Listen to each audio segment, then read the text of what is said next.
Hello everybody and welcome. We're gonna burn this tree down today. I have not done it. This is my main. I have not burned the tree down. I was kind of messing around with Fury, but we are gonna log in. We're gonna burn down this tree, guys. Oh, the reason I went Fury, I was trying to I'm in Stranglethorn. I was trying to get that chromatic sword because it was dropping. Managed to kill, what's his name, Scalebelly? Managed to kill him once. No drop.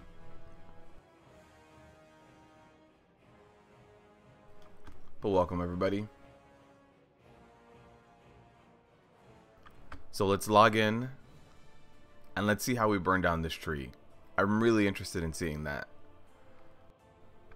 I want to know why we did it. I haven't looked at any spoilers, so I'm still fresh into this.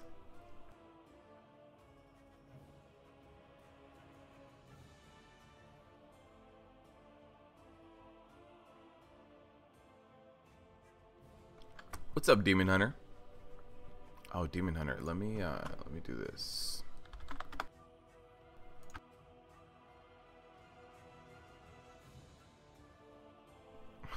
Zeke, it's been a while, my man. How you doing? The feed doesn't appear on YouTube yet, huh? How do I see this? Oh, I don't even see you as a viewer on Twitch yet, Demon Hunter. It's weird. I can see you typing to me and chatting. Oh, there it is. I'm watching some Dota 2. Nice. There you go, Demon Hunter. Alright. So yeah, Scalebelly. People over here still trying to kill him. Maybe it's still dropping. I need to go report to Undercity. Quickest way to Undercity?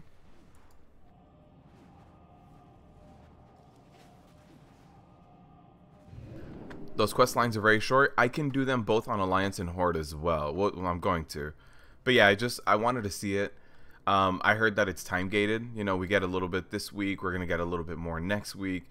And we're going to be getting it very slowly. And then at the end of it, there's a mount for each side. A mount for Horde, a mount for Alliance.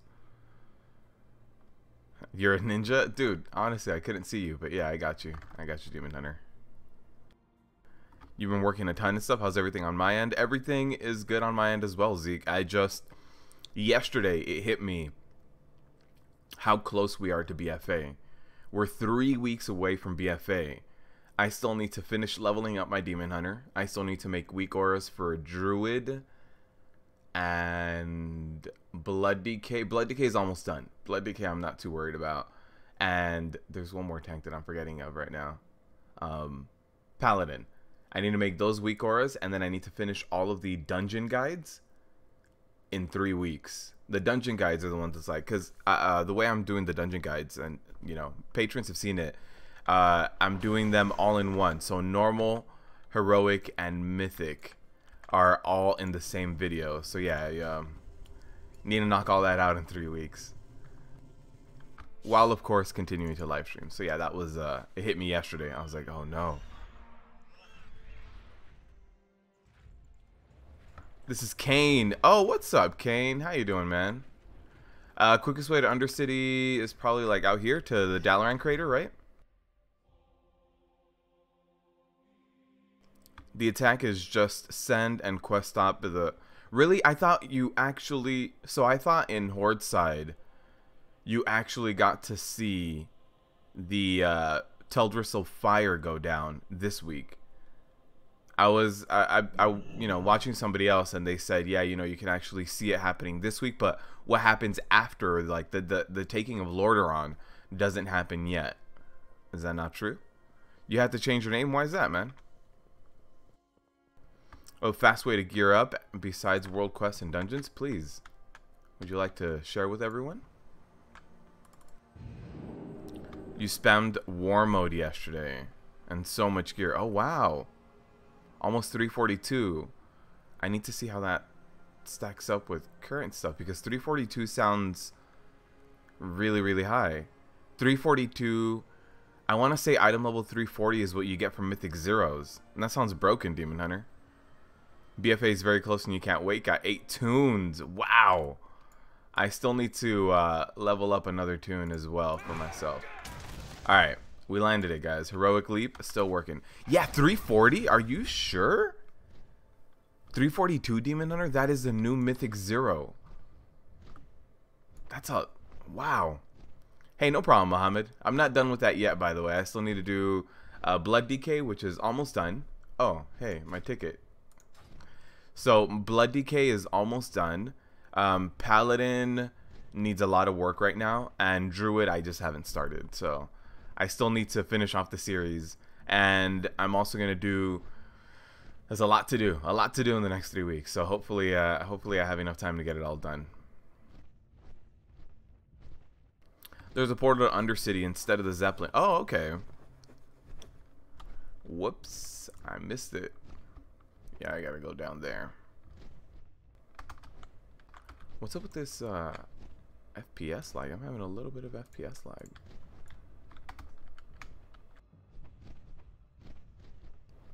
I think some of my add-ons might be broken. Might be causing a lot of errors too.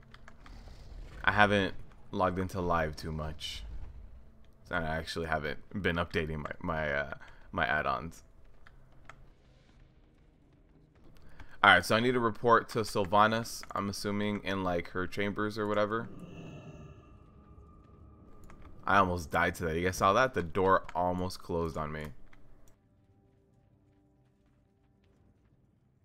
Fastest way to take the portal in Dalaran. Oh, you mean Warfronts? Really? Warfronts are dropping max level gear basically? That's 340 is max level gear. Oh, you're talking about in the beta. Oh, I was like, what? How are you doing that? Alright. Undercity's a little confusing, but that doesn't mean I want to lose it. I'm going to win this battle. What's up, Grand Marshal? How you doing? The Lordaeron fight is for the... Yes, yes. Final of Teldrassil Wednesday at the same moment we have the start of the Lordaeron fight. Oh, okay. You got a 370 in the beta. Yeah, Demon Hunter, you were confusing me. I was like, wait, you found a good way to gear up here? And I was like, what? It's insane. No wonder people are geared only doing a few Mythic Plus. Yeah, if you just spam the Warfronts, it's an easy way. But I expect it to, I expect that to be changed. Am I going the right way? Nope. I got lost somewhere along the way. Okay, let's pay attention. Oh, I gotta go this way. And I missed the middle entrance. That's where I need to go. Let's pay attention, Befuddled. It's this entrance right here. Got it. The good thing about this questline is once you do it once, you can talk to Sylvanas until you don't want to do the whole questline again. Oh, okay, that's pretty cool. There ain't shit to do now, Marco Polo. However, when we got the beta, you've been playing for 10 years, no beta. Yeah, it was like a little bit was luck of the draw. I got in early, luck of the draw, and then some of it was like giveaways. There was a lot of giveaways. So if you follow like Wowhead on Discord, if you follow, you know, different content producers, they were giving away keys. So there was a lot of that, a lot of key giveaways. Why do we want to capture Teldrassil?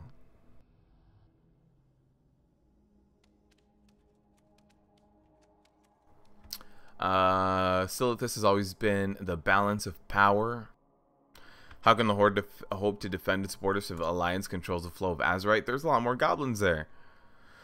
What is certain is that the Alliance will use Darnassus as a safe harbor for funneling Azerite. Oh, we're destroying their trade route. And doing Rin will build powerful weapons. For the sake of the Horde's future, we must be first to act. By occupying Darnassus, we will control the flow of Azerite. That's why we're doing it? We must inflict a blow that will show them what is at stake. They'll need to lose something, someone. We're doing it? to mess up their trade route? Oh, man. I thought it was going to be something a little bit more. I don't know. I thought it was going to be like, hey, my sister's over there. Let's murder everyone.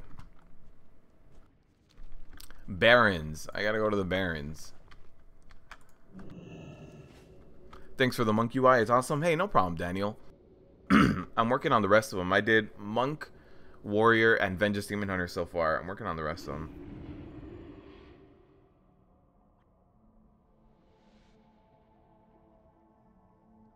You don't know if they'll nerf it 3 weeks to gear for normal rating. Oh yeah, once BfA launches, they're gonna nerf the drops, because the easiest way to gear up was through killing Arathi rares, and that got nerfed within 1 week.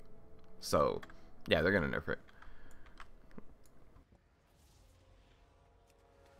What's up, Paulo? How you doing? You've downloaded my Prot Warrior weak auras and you love it. Do you have an arms one? Not yet. Not yet, Kane. My priority right now is to do all of the tanking specs, and then I can start getting used to some of the other specs and stuff. So not yet. And in fact, this one that's on live in Legion is my old weak aura setup, so I actually even need to import my own weak auras into live. And thank you, Paulo. Thank you. What's up, nerds? How you doing?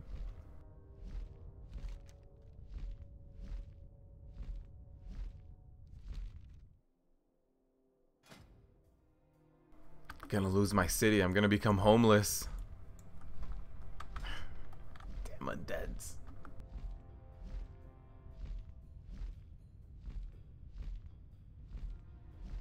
Yeah, I need to import my own weak auras. Feels bad, man. Look, let me see if I can show you guys.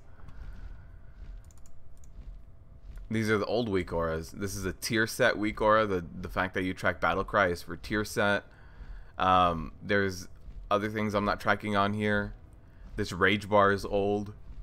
Last stand, and there's no avatar. Last stand here is stacked on top of shield wall, so if you pop both of them at the same time, you can't see them both. A lot of little things. I need to import my own weak auras. There's this guy I know. He makes weak auras. There's a whole army here. All right. What would you ask of me? We're gonna attack outposts in Ashenvale. Let's do it. Ready your blades. Today we march on the Caldori. Oh, they all screamed out for the Horde. Did you guys see the new World of Warcraft commercials as well? Those are pretty good. Also, if you guys have not voted for my next tanking class, there is the straw poll as well. Is this on live or beta? You did the +5 motherload that one time with Mad Skills. Hey, what's up, Zach? This is live right now, since they added the new questing on yesterday. I wanna check it out. I haven't max leveled my Demon Hunter yet, so after this I will get on my Demon Hunter and grind out some more dungeons, because the next tune that I need to do mythics on in the beta is my Demon Hunter. For Demon Hunter, you should do a weak aura for Soulberry so we can track how much we absorb. Paulo, I saw that you commented that, and right now in the beta, I don't know if things are broken. For Ignore Pain, I can't do that anymore. The same code doesn't work, so I don't know if there was a Lua update to where they changed the way that you should be naming your variables or something. But I've used the same weak aura I used in live, and it no longer tells me how big my IP is. So I don't know. I don't know if they've changed it. So even for IP, I no longer have the size of it. And for Soul Barrier, I haven't tried it. Maybe Soul Barrier works and IP is the only one that's broken. So I need to give it a shot. But since you mentioned it, I do need to give it a shot. I didn't think about that, like, going into the Demon Hunter weak auras. So I'll try to give it a shot.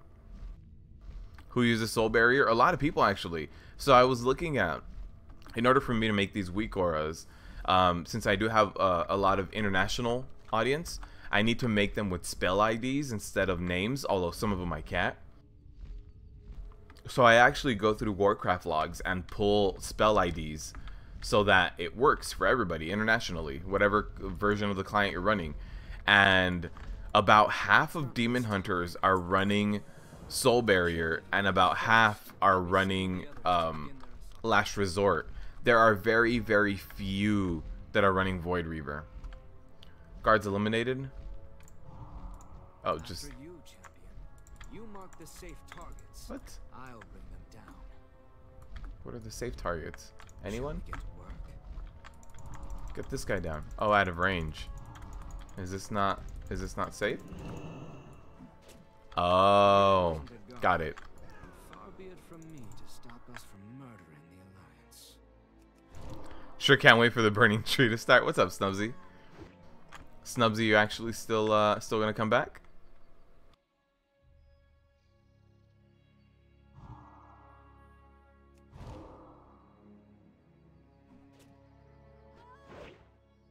You got a 110 with BfA, but you don't know what champ to do. What would I recommend? Your second champ. You've only ever played Warrior.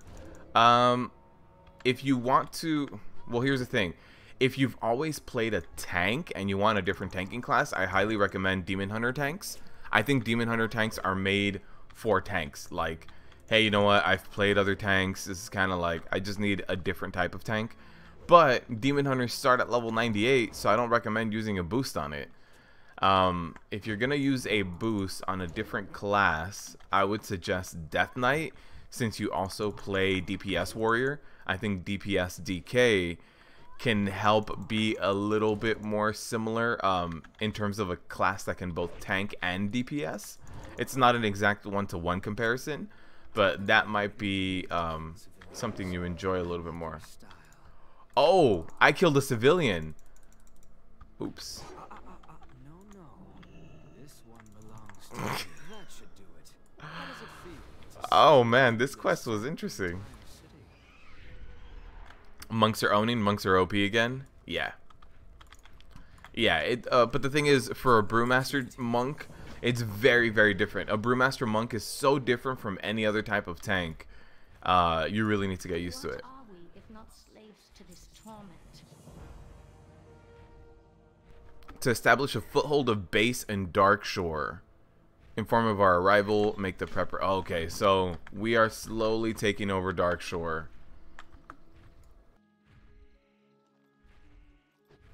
You're thinking Disc Priest and heal the... Why, Marco? Why? Why? What's up, Brian? How you doing, my friend? You finally made a druid and he hit 110. Nice, nerds. Nice.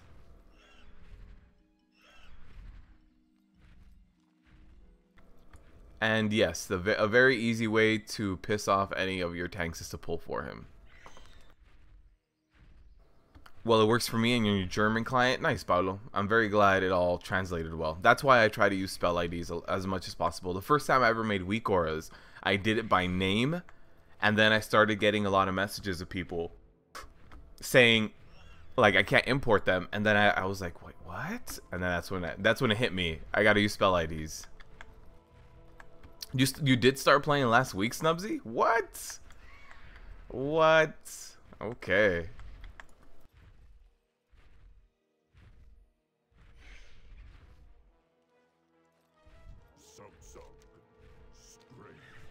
Prepare for war.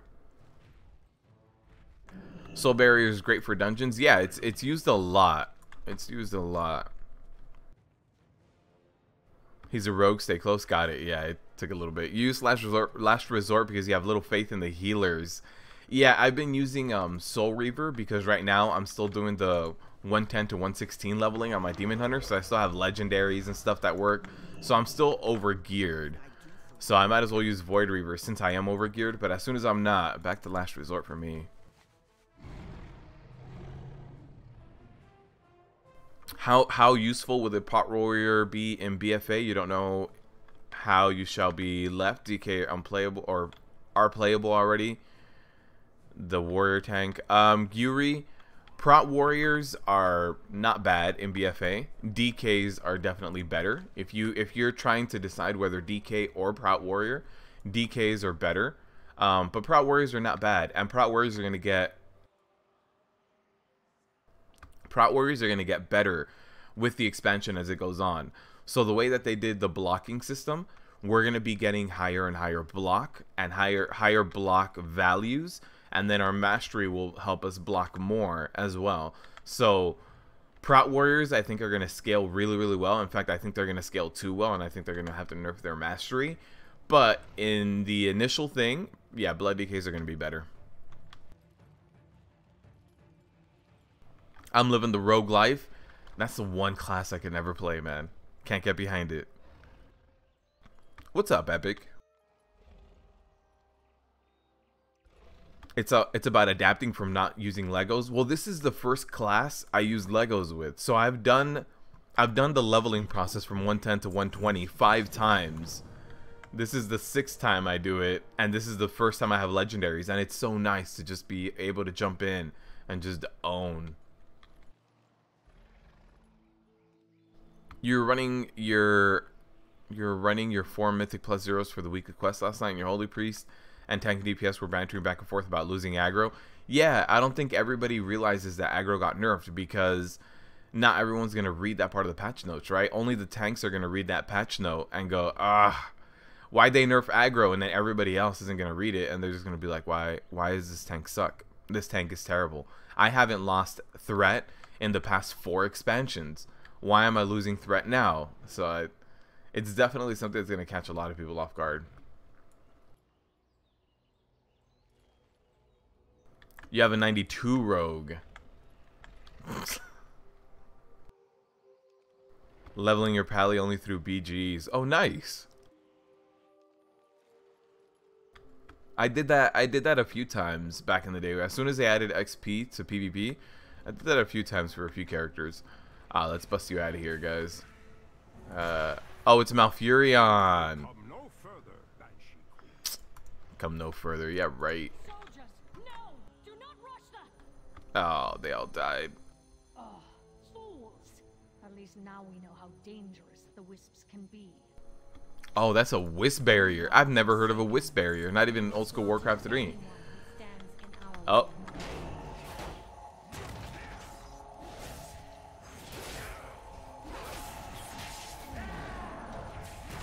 I wonder if do I have a talent spec picked out? I do. Okay, let's get rid of Neltharion's Fury. That's my Neltharion's Fury button is my new Dragon Roar button.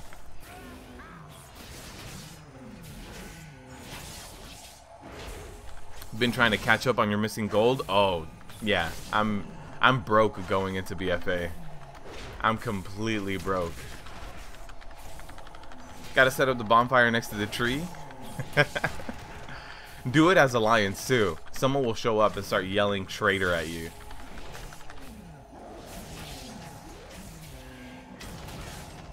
Warrior is more fun. I agree. I really like my warrior. Blood DK is definitely not a boring one either, though. Once you start seeing how to actually play the Zomgar.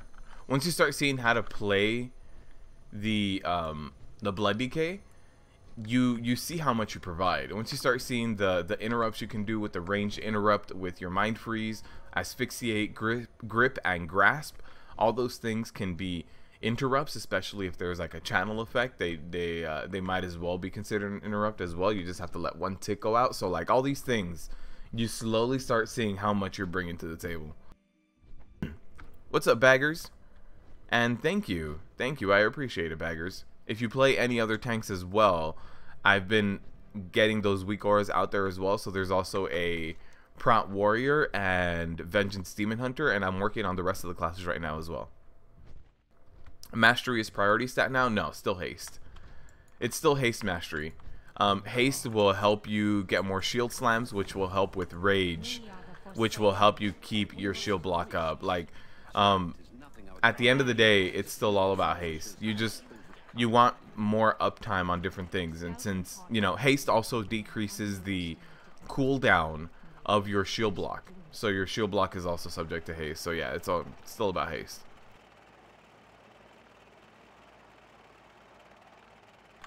Since monks are winning, you'll try getting the chest, leg, and shoulders. Maybe the Grandmaster ring if you swap one of the Azerite armor. I don't even have a max level monk yet. Ah, we're lighting up little trees. Oh, we gotta take care of the wisp. Oh no, I used to like playing night elves too in Warcraft 3. These are my workers. They're gathering lumber. Oh no.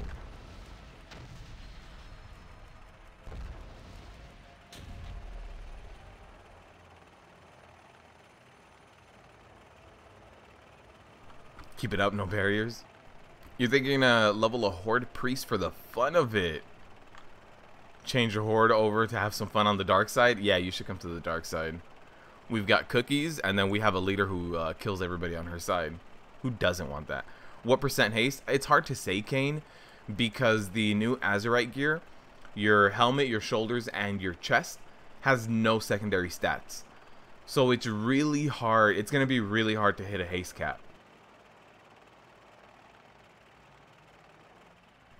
It's honestly just going to be every piece of gear you can get with haste, because you're not going to hit the cap. You're not going to hit 30%. You're not going to hit 40% like you did in Legion. It's just not going to happen.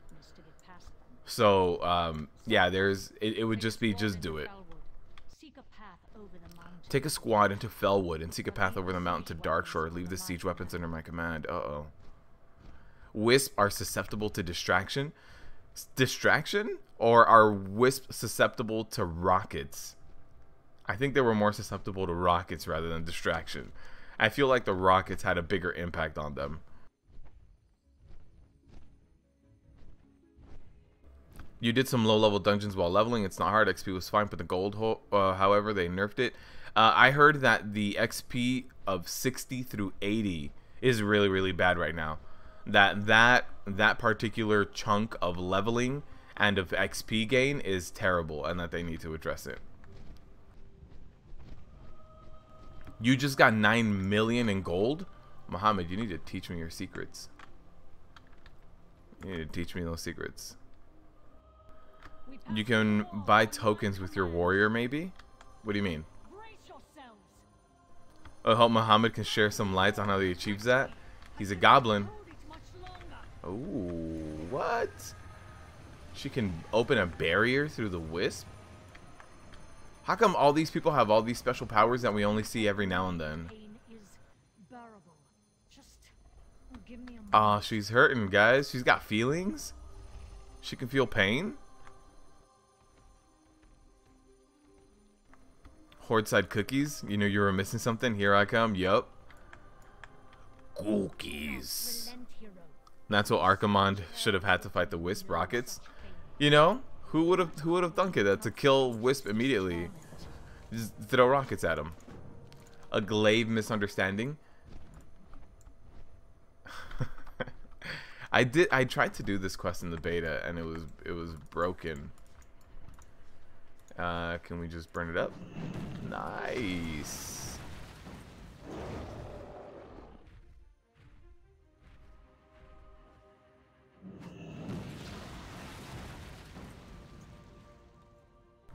You bought tokens for gold? I mean, at that point, Muhammad can buy tokens just for the money, put it in his BNet account, and then just buy new expansions and games and WoW services and pets.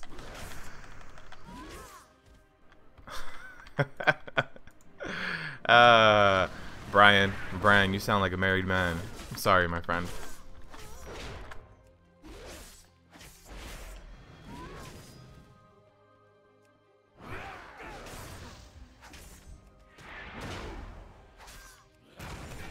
Alright, let's just drag them on top of each other. Throw out a nice little dragon's roar. Since we might as well be in the BfA, I got this, guys. Like, I've been practicing for this global cooldown nerf that's happening right now. Yeah, not all my add-ons are working. Do you guys, like, I normally have Z-Pro, and that's completely broken. I just realized my unit frames don't work. Huh, okay. I do need to update my add-ons. What, Hebs? Can you repeat what you said about low-level dungeons? Oh, yeah. There was a thread yesterday I was reading that some people were saying that the XP between 60 to 80 is completely broken. And that the amount of XP you need in that area, like quests and dungeons give you really low XP, so the 60 through 80 grind is very long and very slow. That's what I've heard. Leave me alone. I don't want to kill you. I already killed enough of you guys.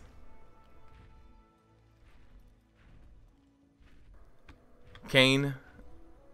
Kane for sure, man. Enjoy it. It definitely is a learning process again because of the global cooldown change. There's some classes where it doesn't affect them, but others do. Eliminate sentry owls. Oh, I remember those guys. Malfurion plants those. Lift for life.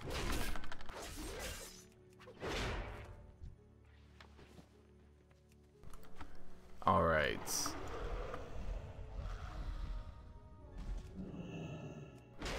Let's do that, and then can we pull this one too? Nice. Do I need to kill these guys? Oh, I do.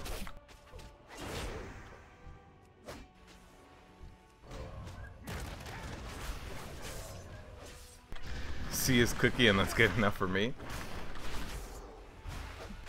Oh man, of course I had to be a caster way over here, off in the corner. I learned how to tank on this warrior now.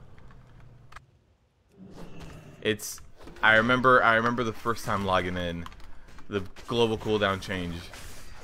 Unfortunately, you get used to it.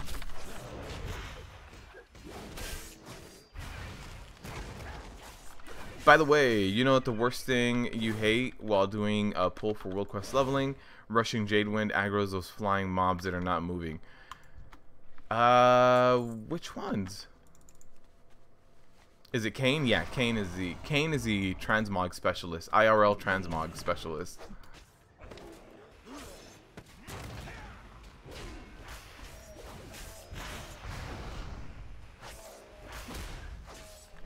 Alright, I interrupted that one so we can sack him up. You got wrecked the first 2 days trying to learn rotations and stuff again because you're... Oh man, that happens. That definitely happens. And it's not only learn... it's not only your gear, it is the fact that there is that global cooldown squish, because at first you feel like you already pressed that button. You're like, and I pressed demo shot already, so we're good, let's just keep on going. And then like 5 seconds later you look at your bars and you're like, wait, that isn't on cooldown?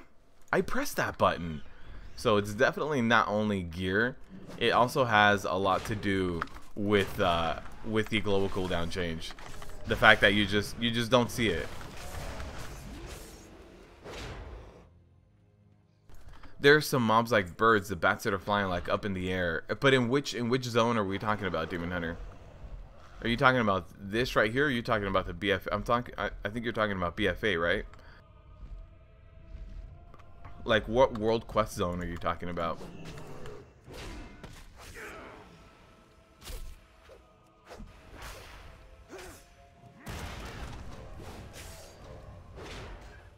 And they just come down and give you a hug. You find things a lot slower, is that true? Yes. So a lot of things were added to the global cooldown. So for example, it's hard to see my bars because they're pretty tiny, but demoralizing shout and ignore pain are now on the global cooldown. They were not on the global cooldown before. Is Spell Reflect on the global? No, Spell Reflect is not. But Demo Shout and IP are on the global cooldown when they weren't before. Those are two of like your main core abilities. Also, Devastator doesn't give rage anymore, so you're going to be generating less rage.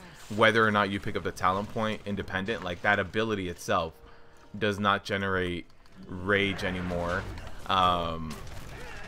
What else? Oh, rage generation was just nerfed in general. Like how much rage you generate from a shield slam and from a charge, that was bumped down, and so it's just less rage generated from your abilities. Your shield block costs more rage. Ignore pain is no longer 20 to 60. Ignore pain is only 40 rage, so it's a fixed amount of rage, so you don't have the flexibility. There's a lot of things that are like kind of Less rage generated. Less. Oh, she's gonna have a confrontation. Your foul deeds desecrate this sacred place. Undo Falador. Malfurion, how gracious of you to join us. Who would have guessed that you would come to protect your precious trees? Be gone, witch. Protect your trees. She made him sound like a hippie. My eyes, it burns. Where did you fly away to, little bird? Man, she really is. She's in full warm. She's got war mode turned on. This is all the way on right now. She does not care. My bars are different here with like the mountain stuff than they are in the beta. Nerds, thanks for stopping by, man. I appreciate it.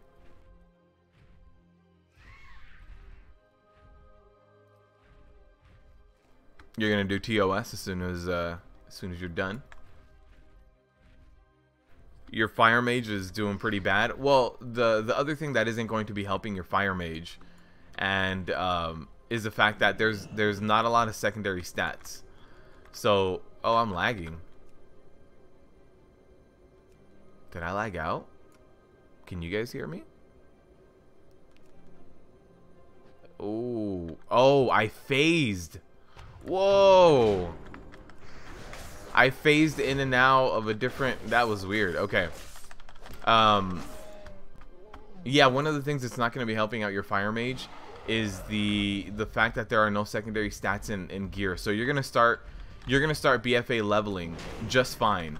And you're going to be like, hey, I feel pretty normal. And then as you level and the amount of secondary stat required per point of mastery goes up, you're slowly, I mean, per crit is going to go up. You're slowly going to start losing your crit. Slowly but surely, you're going to start losing your crit. And then by the time you hit like 116, 117 epic, your crit is going to be pretty low. And then once you hit 120, you're going to be really bad with crit. And then you're slowly going to be like, how do I increase this? And then that's when it's all going to sink in. And you're going to be like, there's no crit on my helmet, my chest, or my shoulders? What? And that's when it's gonna feel bad, man. I've tried talking to like other people about it, and I'm like, hey, how do you feel about the whole thing that Azurite gear doesn't have secondary stats? And everybody is saying that it's going to equalize. I don't think so. I think there are certain specs that are built to have at minimum 30% of the secondary stat, especially like fire mages. Boomkins performed really bad before a haste or a mastery cap, depending on what tier set we're talking about. So there's some classes out there that really require a certain amount of secondary stat, and the fact that we don't have secondary stat, I don't think the class has been balanced around that. So I think that once we hit 120, the first raid tier, which is Old Deer in BfA, I think we're gonna run into quite a bit of problems. I really do think that there's gonna be a bigger disparity between the highest and the lowest DPS than we're used to having in Legion, because of that secondary stat, the inability to have secondary stats.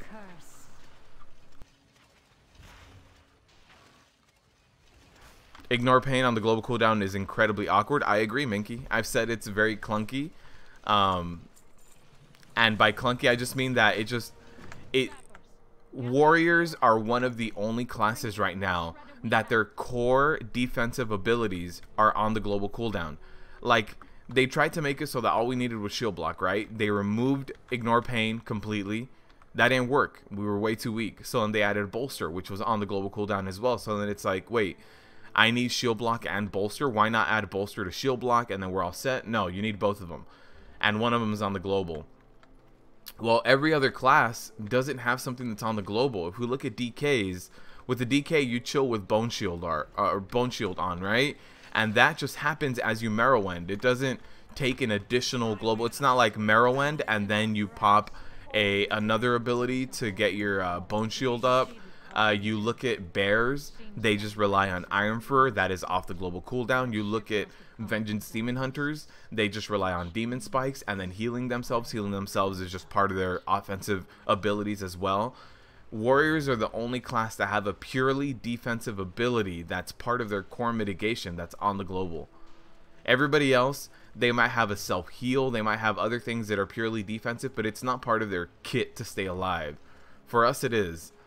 That's why I've said, like, if they want to keep IP on the global, that's okay, only if they make IP also offensive. So if Ignore Pain also causes me to Thunderclap, if Ignore Pain causes me to do a small cleave, then I'm okay if it's on the global cooldown, because then I'm generating threat and defending myself at the same time. But the fact that it's only a very small self bubble puts us in a really bad situation. We're the only tank class that has that. She called him Little Bird. Yeah, she made him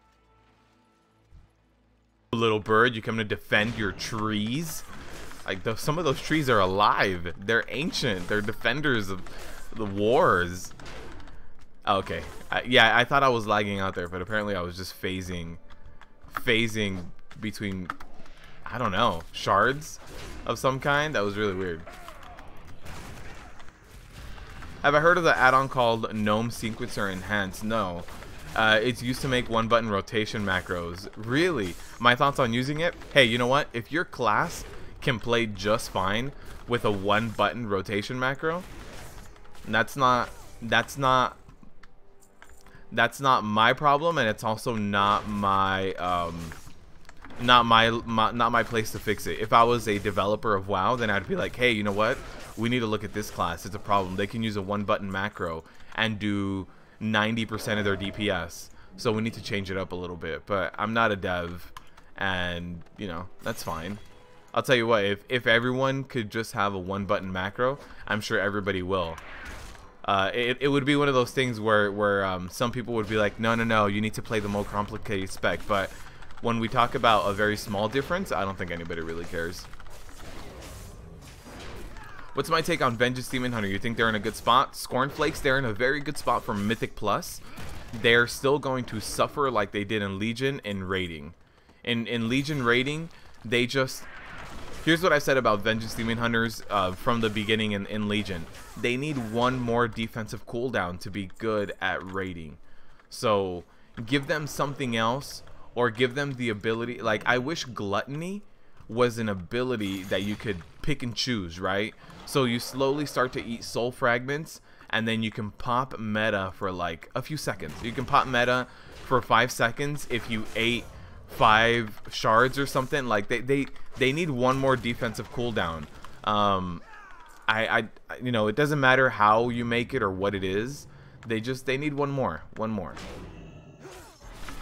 Because then when you're raid progression tanking, and you start, you know, trying to survive these big hits because your gear isn't there yet, that's when you need to start rotating cooldowns. And having only Searing Brand and only meta is not enough. You need another cooldown that's either 1 or 2 minutes to kind of keep you alive, to help you out. So whatever it is that I feel like, for Mythic Plus, they're fine. For Mythic Plus, you do a big pull, you pop meta, you have your sigils, you know, your Sigil of Silence, your Sigil of Chains. You have a big AoE Fear, which works as an interrupt as well. Like, for Mythic Plus, they've got it all down. They get a lot of leech via frailty. So they get their HP back. They have a lot of really good self-healing. But for raids, where we're talking about one big hit that they need to prepare for, they can't prepare for one big hit every 1 minute like you do in a raid. So if you like Mythic Plus, Vengeance Demon Hunter is great for you. If you're raid progression tanking, either in Heroic or Mythic, and honestly in Heroic any tank will work, but if you're like Mythic progression tanking, Demon Hunter is going to be your weakest choice. If you're still doing only Heroic, you'll find a way around it. You can find a small trinket, you can find certain abilities that you don't have to pop anything for besides Demon Spikes. Like, there's little things you can try to find a workaround for. Matt, how you doing? It's been a while, my friend.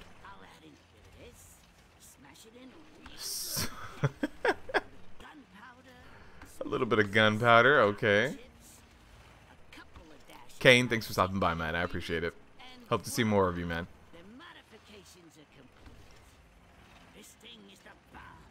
Macro abuse is why Blizzard brought back hard global cooldowns.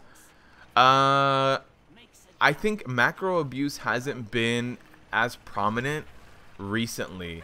I remember in stuff like Burning Crusade, macro abuse was very strong. There was one button macros for rotation. I remember Beast Mastery Hunters, all they had to do was a one button macro. I remember I was raiding with one specifically who would top the charts, and he would just sit there and click one button. So yeah, there's some problem with those, but I don't think they've been as prevalent now as they were before. You have a lot of procs happening in every spec now. One button rotation can be done with in-game macro. You feel deja vu? I don't think we've talked about a one button rotation here. You just discovered Gnome Sequencer Enhance and you put all your spam abilities into it and you feels okay using it? Yeah.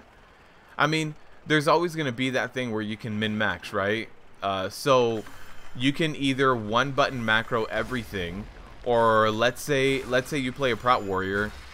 Technically, you can put shield block into every single one of your abilities, and as long as you don't get above like a Mythic +5, Mythic +6, and you run Alifar normal raids, if you never do heroic or mythic level raids, you'll probably be okay by putting shield block on your shield slam and on your charge, and you know, you'll probably be okay. I don't see too much of a bad thing happening to you. You'll be ignore pain, but I honestly, if you're running that lower level content, I don't see much happening to you. So there's definitely, you can definitely do that with most specs.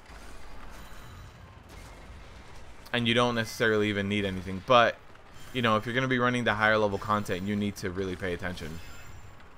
I want to take care of this ancient as well. The first screenshot I ever saw of this game, World of Warcraft, it was one of these big tree dudes sitting in what looked like Goldshire with a bunch of people swinging at him. That was the first screenshot I ever saw of this. Let me see if I can pull it up.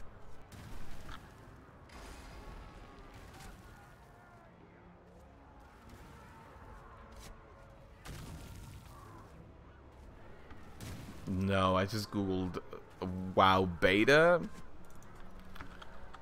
alpha, maybe.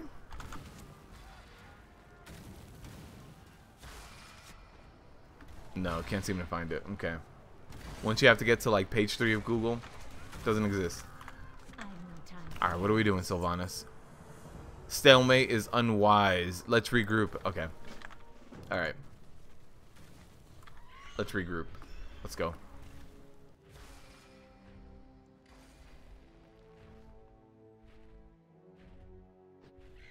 What's up, Matney? How you doing, man? It's interesting doing these open quests from both sides. The Horde feel like, and they're kind of a gray area on this. Yeah, so Matt, when we first started right now, the big thing was, hey, you know what? They're gonna take all this Azerite from us, and Darnassus is gonna be the main way that they export it out to themselves. It's kind of like their trading route. If we take out Darnassus, they won't be able to trade it amongst themselves. They won't be able to take out the Azerite. So instead of beating them in Silithus for the Azerite, let's kill their trade route. Let's just, like, they have a trading canal. Let's just take it. The node, just take it down. So it's kind of weird.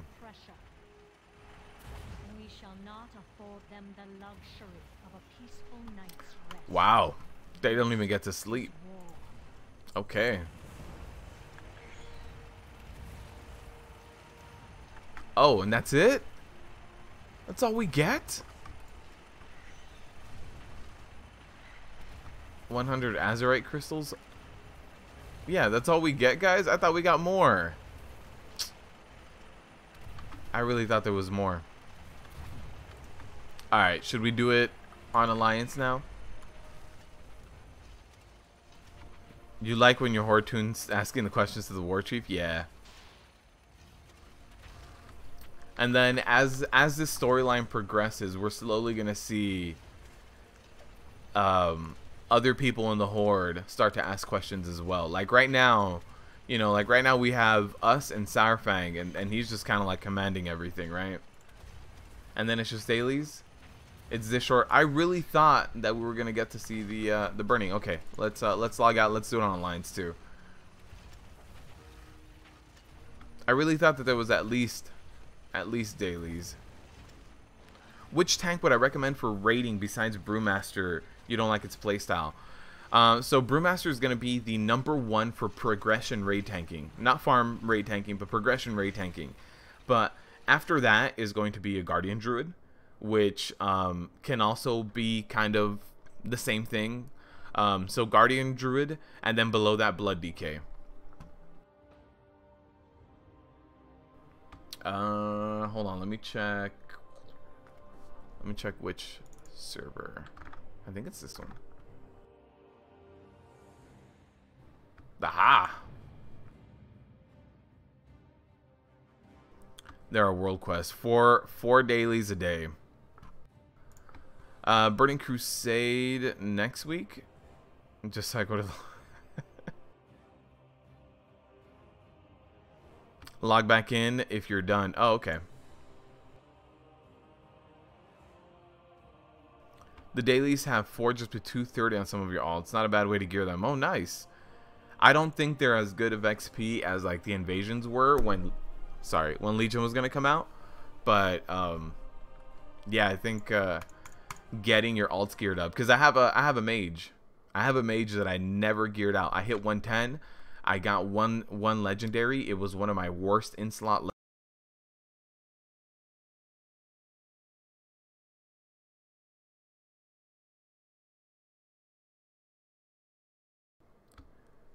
You guys having world servers down, Tulip? We are not, but you are also playing EU, so there's also that. But no, we don't have them down. All right, let's run Purgatory, Mark of Blood. No, Voracious, Wraithwalk. The AMS one is also really good. I tend to run Rune Tap, but that's mostly for raiding. But we'll just go this, just because I'll probably log in and start doing dungeons as soon as BfA comes out. What else do we have? Yeah, I'll see where. Okay. Where do we go? Arman and Azuna. No, it's not the right one, is it? Oh, hey, I'm not a horde.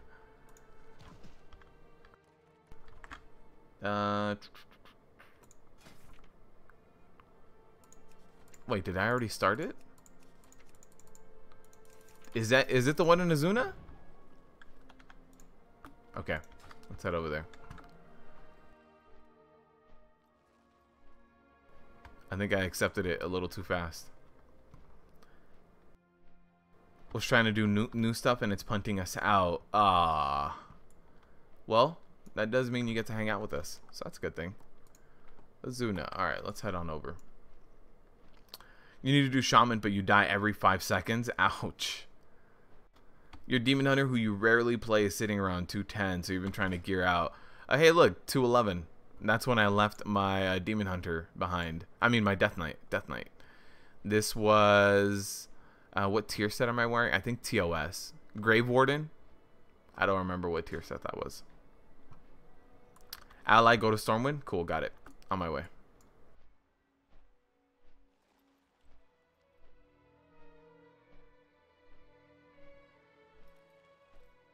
Oh, Matney, you're talking about beta.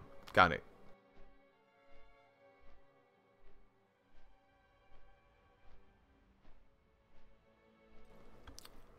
Sorry, guys. I don't have epic flying on this DK. This DK actually used to be... Hey, my Z-Pro is working here. This ally used to be a PvP only character. Nope. Those are the Horde portals. It's ingrained in my brain, guys. It's ingrained in there.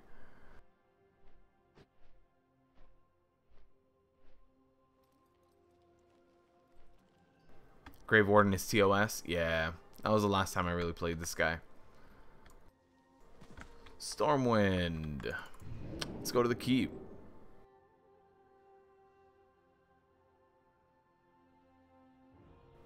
Oh, you're baited out?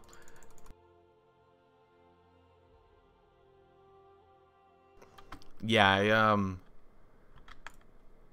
I still need to finish leveling my Vengeance Demon Hunter in beta, and then still do the dungeon guides. I'm not allowed to be baited out. Gotta keep it going. I should have a quest to go talk to Anduin. Oh, right here. Short-lived peace. Got it. Oh, a short-lived peace. Got it. So after Legion, there was like a week of peace, and then it was like, let's burn down this tree. If we burn the tree, they'll never be able to trade this Azerite. Unholy is performing really well and is more fun to play. I really like Unholy. When I used to play this DK, so when I used to play this DK a lot was when you still had presences. So I used to stay in Blood Presence for PvP, but I played Unholy. And Unholy used to get 3 diseases instead of 2. So my Death Strike used to scale off of that 3rd disease, and you could just kind of stay alive and annoy everyone for the rest of their lives. So that was always fun. Given the potential of Azerite to change the face of warfare, comes to no surprise the war chief seeks to lame claim. Oh, okay. Reports indicate that she's mobilizing an army to march on Silithis. To think that Sylvanas is ready to cast aside the Unity. So Anduin was ready for like a peace treaty. It's interesting. To oversee our presence in Silithis. Whoa. New info.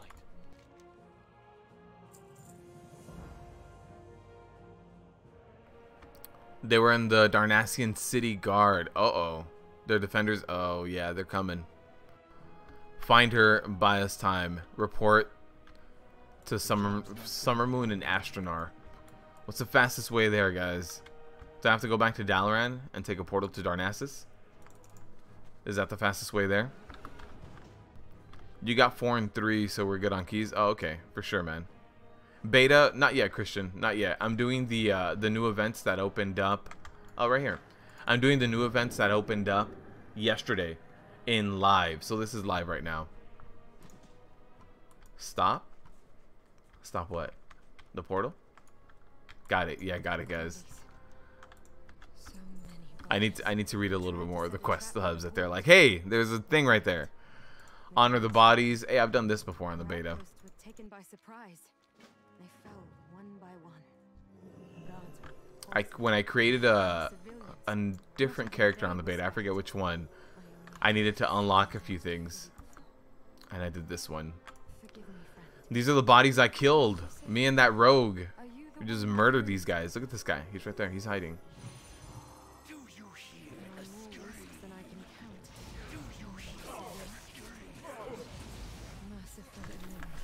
Alright, trying to remember all the blood decay things.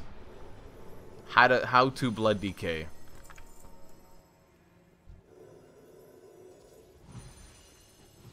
And then I still need to kill a few of the DKs.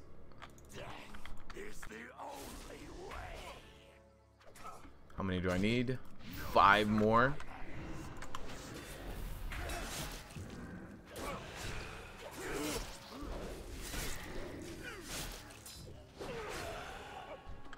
Yeah, these blood decay weak auras are also the older ones, and the new ones are just about done.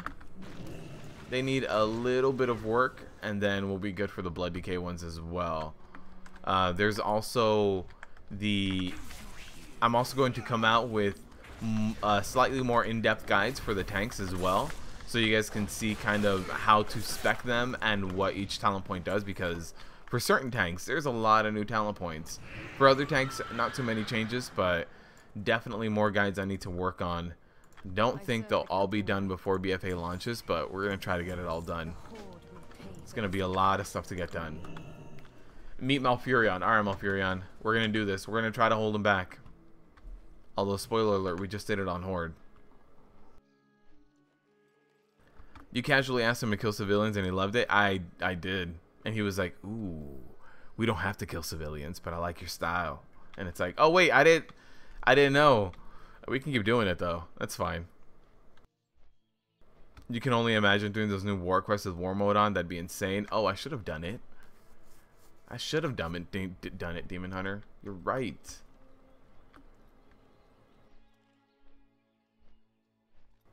On a blood DK, you can knock out war mode. A little bit harder on a Prout Warrior. Although I've heard that Kill Jaden's Burning Wish, the legendary trinket that nukes things, it's really broken right now. So you can completely just nuke someone for about half their HP by using that one trinket. So world PvP is a little broken right now while legendaries are still out. Once legendaries are out of the equation, it'll be a little bit better. But with legendaries, it's still not balanced. Oh, I forgot. I'm not showing my face. My bad, guys. I forgot why I took it off. I wanted to show you guys something. You gotta stab that little bird. Ooh. Run away, little bird.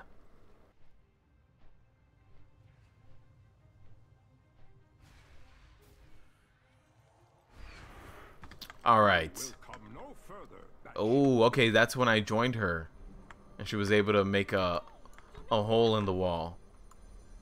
This is kind of cool that you get to see the campaign from both sides. Same dialogue, same kind of actions running through. And then am I going to start running in right now? Or you're going to see me run through? On my Horde, on my warrior. Oh, I may pass through the wall. Nice. Find 8 druids of the claw. Oh, I need to help them. On my warrior, I nuke them. On these guys, I need to help them. Horde forces have gathered at the Zorumgar outpost. That was funny when she said that. It really was. I've never seen anyone talk down to Malfurion like that. It's normally a little bit like, I'm gonna get you. But this one really was like, you little druid punk. Alright, hey, look. Druid, you gotta do your thing, okay? There's gonna be some people that are gonna come in here. There's gonna be this one undead warrior that walks in. He's gonna get you. Listen, I wish I could help you, but I don't think we're gonna be able to.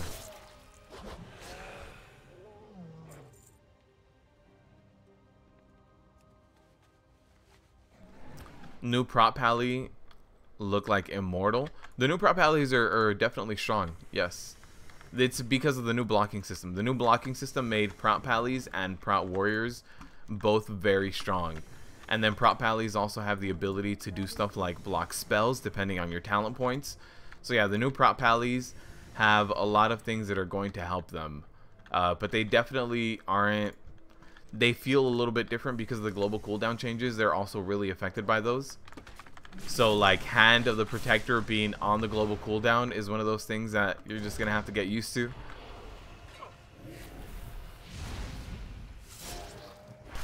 But Immortal, I don't know. I feel like that just goes to Brewmaster Monks with the stagger.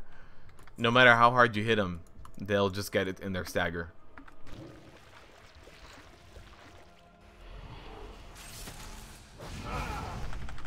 Some of these sound effects are randomly loud. See that when the furbolgs go down?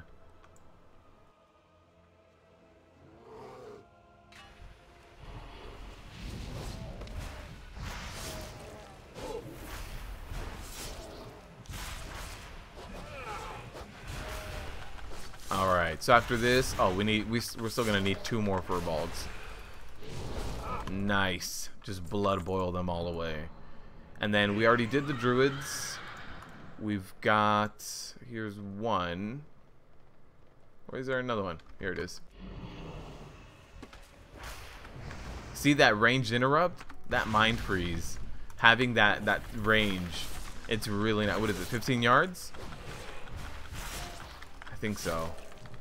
That's what makes them so good at stuff like Mythic Plus and raiding. Having a ranged interrupt, having their grip, having their grasp, having asphyxiate as well. Like, just a lot of little things.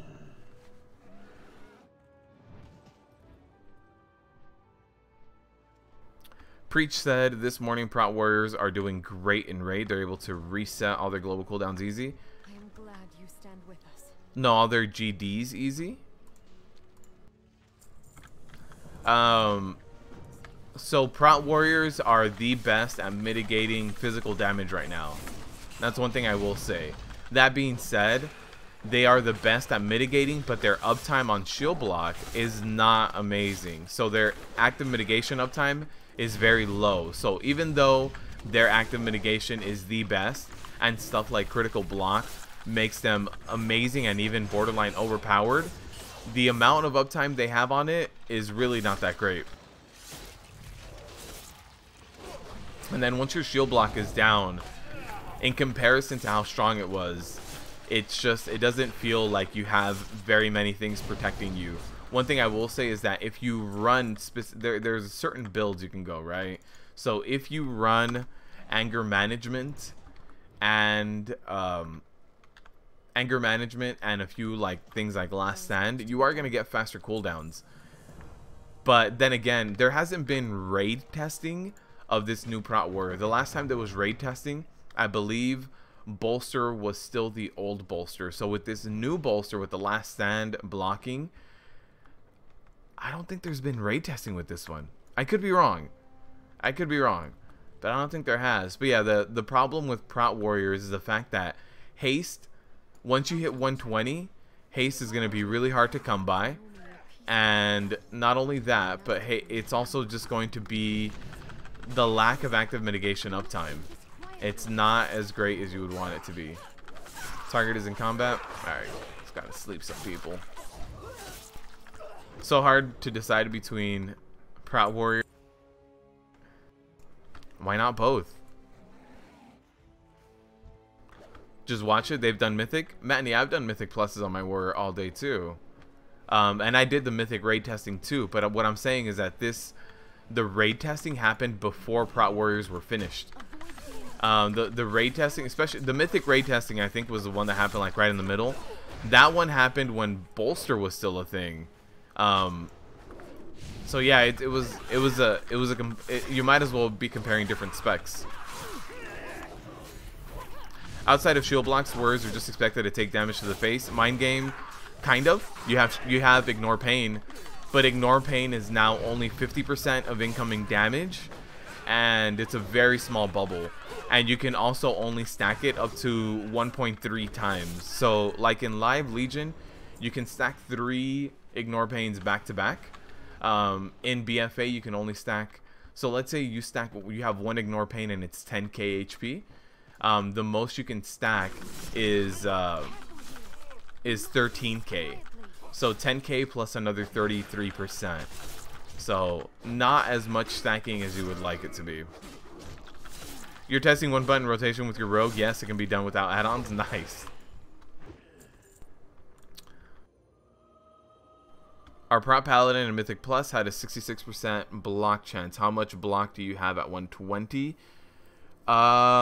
Jerry, I don't know. I'm gonna log into the beta after this.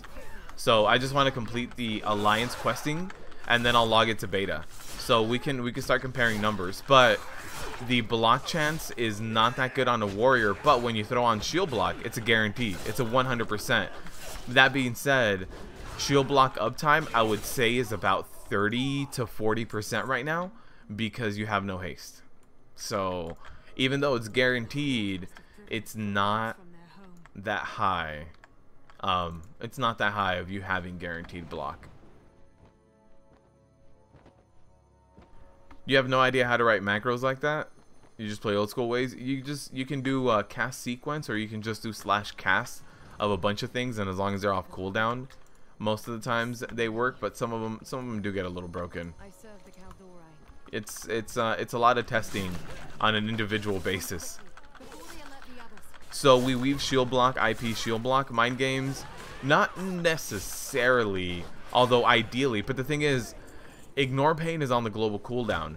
So if you haven't picked up threat, you won't be weaving ignore pain as much. If you haven't picked up threat, what that means is that you're going to be weaving shield block in with like thunderclaps and revenges, and then once you have established threat, like once you've already done a decent amount of threat, that's when you can start doing IPs.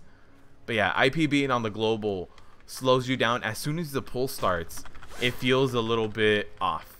It just doesn't feel right. Lazy macros, Google it. They exist, and it depends on the class. Some lazy macros allow you to do like up to 80% of your normal DPS rotation, but for the most part, they're not that strong. I'd say for the most part, you can probably perform at like, I don't know, 50% of what you should be able to perform with the lazy macro.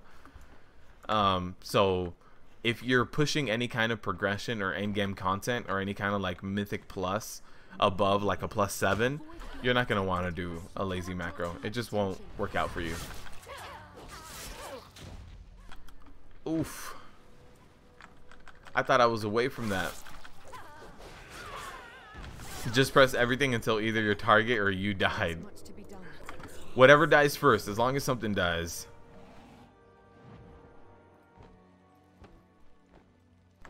Alright, let's turn this in.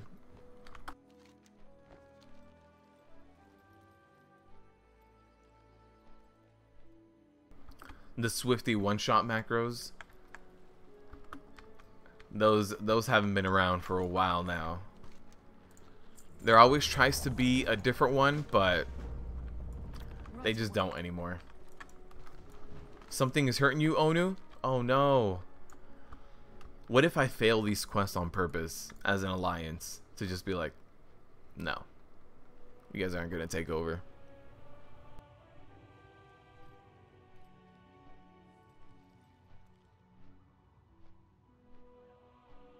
We need to come up with our own one-shot macros. There's definitely an easy way to like start pulling and stuff. Oh, Onu is hurting because there's Azurite here. You saw his last video. He was doing the rogue macros. Oh, okay. Yeah, I know Swifty's still, you know, content producing, but I honestly haven't stopped by and check it out. Ever since he made the video that he said warriors are dead, I got a little bit hurt inside. Alright, no hordes allowed. Oh hey, it's the same area I was in prior, but this time, instead of druids of Alliance, now there's hordes. I'm sorry, Horde. Swifty's in home. He's got a gaming house. He doesn't have one, he has 2 gaming houses, doesn't he? I thought he had 2 gaming houses. Or he wanted to build a second one for guests, for people to stop by. I could have sworn he had 2. Every now and then, like late night streaming, Swifty is one of the few people that I still like recognize that does a lot of late night streaming. So if it's a late night, if I'm up, you know, super late, Swifty's always streaming, always. So every now and then I stop by, and I remember him saying something about wanting to build another gaming house. And I think he lives out, he used to live out in Florida. I think he still does. But he's always like, hey guys, open invitation to the streaming house. I should ask him for an invite. I'm a warrior, so I used to watch your warrior tricks. Please, can I get an invite? His gaming house is crazy. Yeah. So I saw like he used to share a house with another streamer. This streamer female, I don't know her name, and then he moved out of that, and then he started doing his own house, and then I know he's mentioned having a second one, but I mean that's crazy, having a house completely hooked up with cameras. I would expect someone like Ice Poseidon to do that first, but Swifty's the one that's like a camera in every single room. Every time I go up to get water, I'm gonna switch the cameras. You guys are gonna see me get up and get water. It's intense. He lives his life strictly on camera. You would like to see his comments on Prot as well. I don't think he plays Prot anymore. His house is on 24/7 streaming. Oh, okay. So that's why I'll see him late night streaming. Makes a lot of sense. So when he sleeps, he still got the stream going? I gotta kill one more dude. There's a dude over here.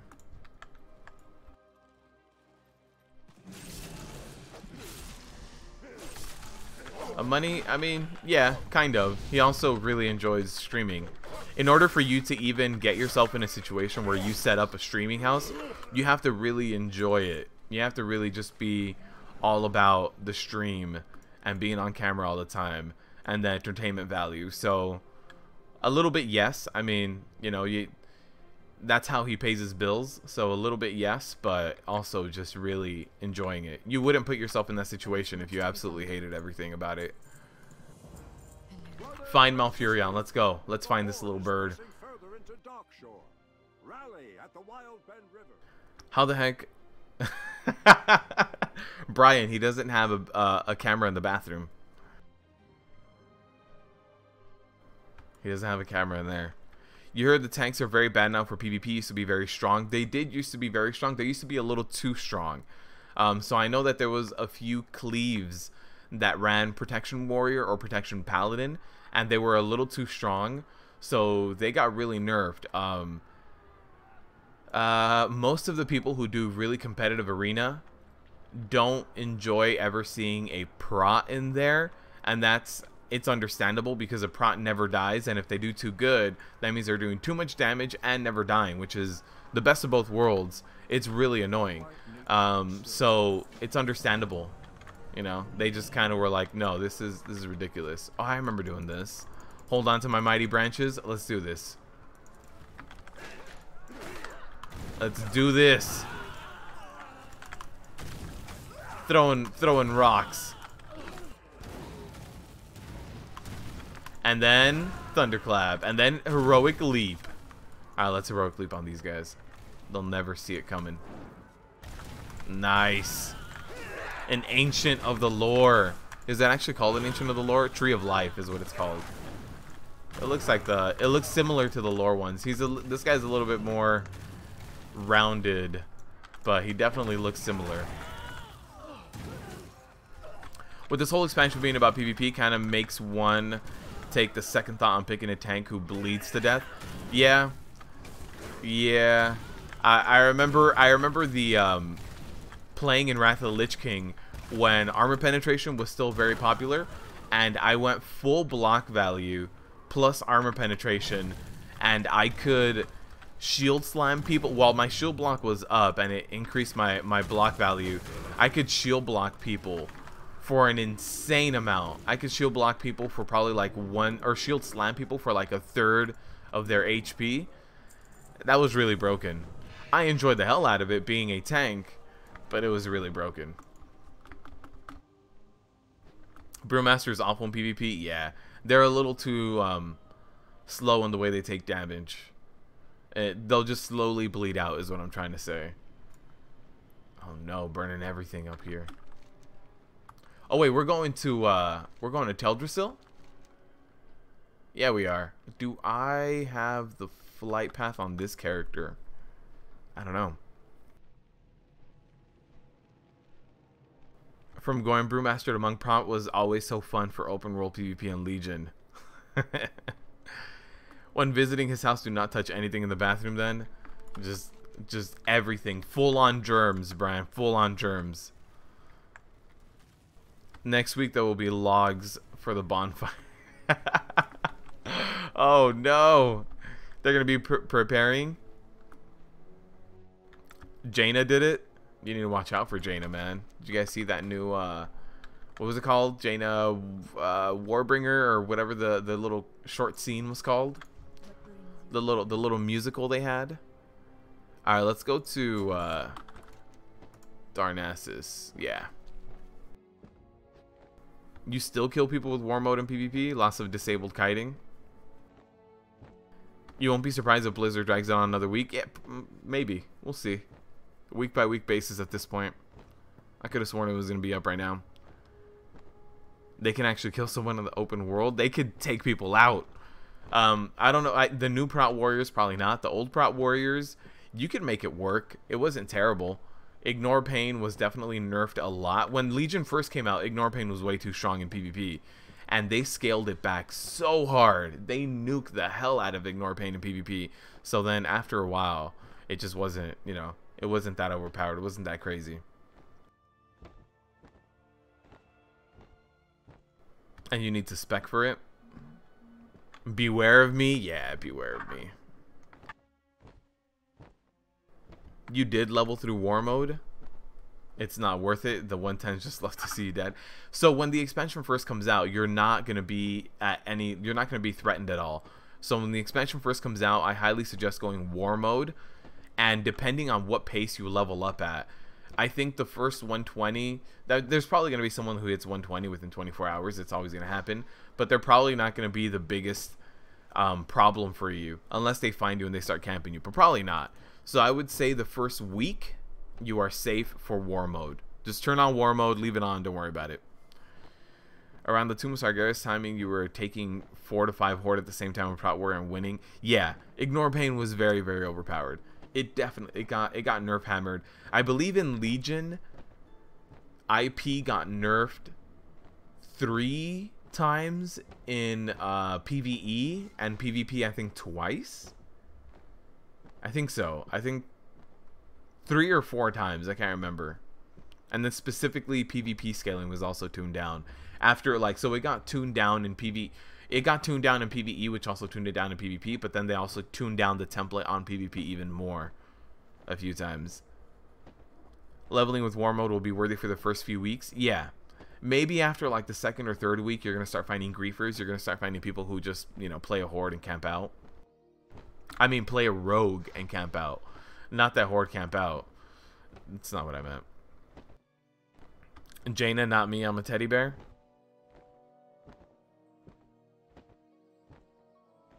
The Daughter of the Sea is coming for us. It was interesting. It was interesting. September 4th for normal and heroic old deer. 3 weeks to level up and get geared. 3 weeks is not that bad, Marshall. But then again, so in the beta right now, it takes about 12 hours of game time, I would say. Like an average person, not just straight grind mode, I'm just going to do this. About 12 hours to finish leveling up. So it's not that terrible, depending on your schedule. But 3 weeks, and then getting geared up for normal is not going to be that bad. If you do Mythic Zeros and then a little bit of world questing, you'll have enough gear to start going through normal old deer. Considering that your progression should take about 3 weeks to get through the whole raid, you'll eventually get the gear as well. You're not going to knock out old deer in a weekend. Only the super hardcore will. This is going to be a really big bonfire, guys. Look at this. That's a lot of fire. I'm going to need a lot of marshmallows for this. How did I like the Warbringer video? It was okay. It was okay. It was I wasn't expecting a little musical score, but also for me it was the song was very much beware everything, but she didn't seem super angry. She was just kind of addressing the skeletons in her closet. So to me, the song would have been better if she was, I don't know, going to Darnassus, saw some Horde and just ice lanced them through the eyes, and then it was oh, whoa, that was it. But I thought the song and what was showing, it was just her digging up skeletons in her closet. A looming threat. Uh-oh. You'll be dual boxing? Nice. Looks like Brewmaster's still way ahead on my straw poll. Yes. They're going to be very good in raids. I agree. I agree. We'll see how so for the first raid tier, I'm going to be running heavy logs, and I'm just going to start seeing which tank class to pick. And I don't know if I'm going to keep my warrior as my main for tanking with my guild. I don't want to stress out my healers unnecessarily, so I'm going to be, checking everything. That being said, my muscle memory is way better on a warrior than it is on a brewmaster, so I do have an advantage on a warrior, so we'll see. We'll see what ends up edging out. It was okay, that's it. That's why I'm saying it tells you beware. Here she is. She's coming for you. But all she's doing is addressing the fact that she ran away, and her dad she misses her dad. Her dad kind of guided her to this. She dug up her dad's boat. She's addressing the skeletons in her closet. Part of the reason why she even went back home, part of the reason why she feels guilty, is she left this. She left her mom. She left her dad. They had to fend for themselves. Her dad ended up dying. She feels like the blood is on her hands. The song saying beware of her, but all she's doing is digging up her past, I feel was a little bit different. But then again, I understand the hype. Like, you see the video and you're like, oh, damn, Jaina's angry. But she's kind of angry at herself. She's digging up the skeletons in her closet. So I feel like the Beware song would have been a little bit better if she just starts, you know, one-shotting Horde with ice lances. That's all I've got to say about that. That's you know. DK and Demon Hunter still see them best for Mythic Plus? Yes. Yes, Sabian, they do. You see me tanking in raids as a Paladin or a Demon Hunter, and then streaming as a... Guys, here I am on my Warrior. This is my main. No, but nobody look at my raid progression on the WoW Armory. Darkshore is under attack. I gotta go back to Darkshore. Is there a... Hellfire and Exodar. Let's go back to Darkshore. No, that was it? Return to Malfurion in Ruthron Village. Isn't that right outside? Yeah, okay. We're good. Let's take the flight path.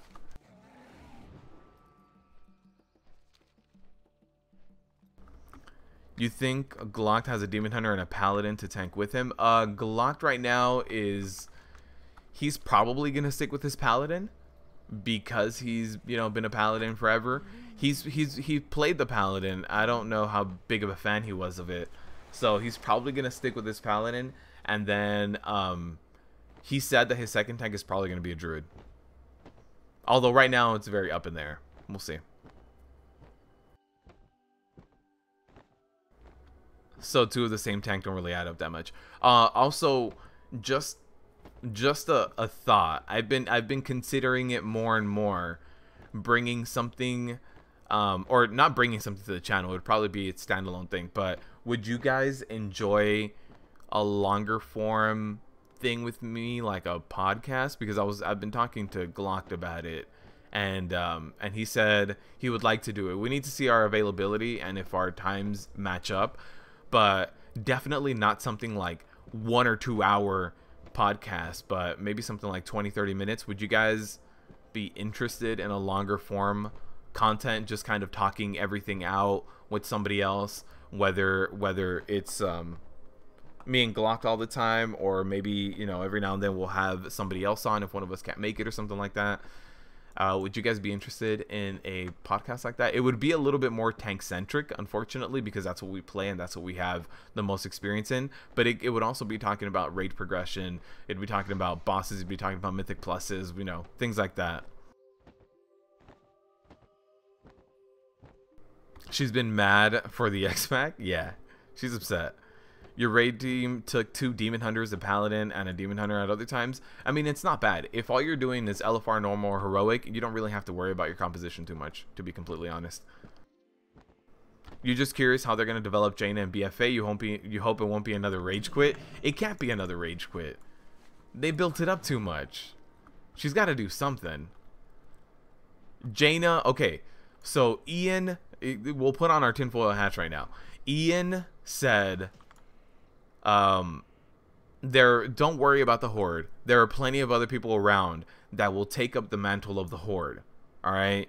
Here Jaina is really pissed off. A lot of people are starting to get really mad at Jaina too. I mean, a lot of people are starting to get really mad at Sylvanas. What if Jaina kills Sylvanas? Now I realize that killing Sylvanas is problematic. I wouldn't want them to kill Sylvanas either, because now they're just killing war chiefs every single expansion and every other expansion, and I think it's a little ridiculous. But what if that's the plan they have for Jaina? Nice. And now World Quest? Now World Quest. Alright guys, time for beta.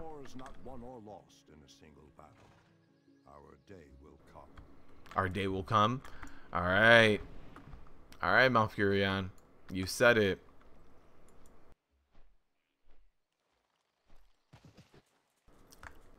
Pally and Druid both seem boring. Pally is not. Pally's got a lot going for it. All right, let's nope, that's not what I wanted to do. Let's do that. So let's exit the game. Let me launch the beta. Let's see what there is to do. We've got a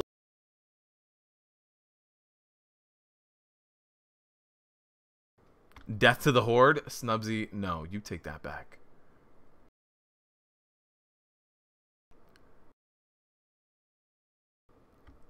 There's a video on Wowhead for Jaina's quest line. Oh, really?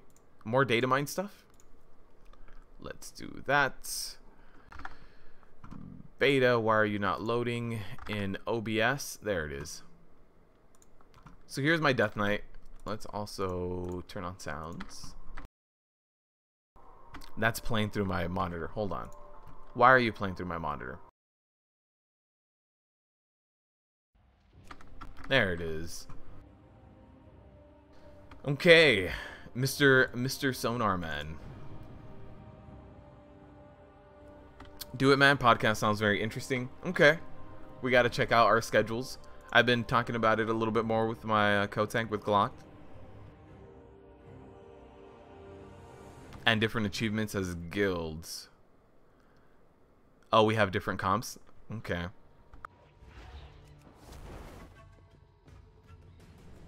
No to what, Matney? And that was the quest line? Yeah, Julia. I thought it was going to be a lot more. Also, do I need to, I do. Let's see.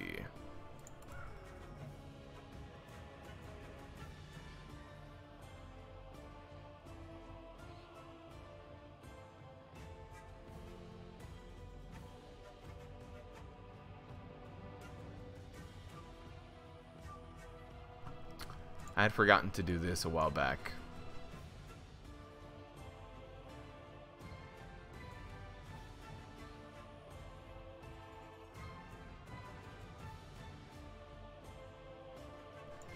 Huh. Doesn't seem to be working. Okay, we'll have to do that later.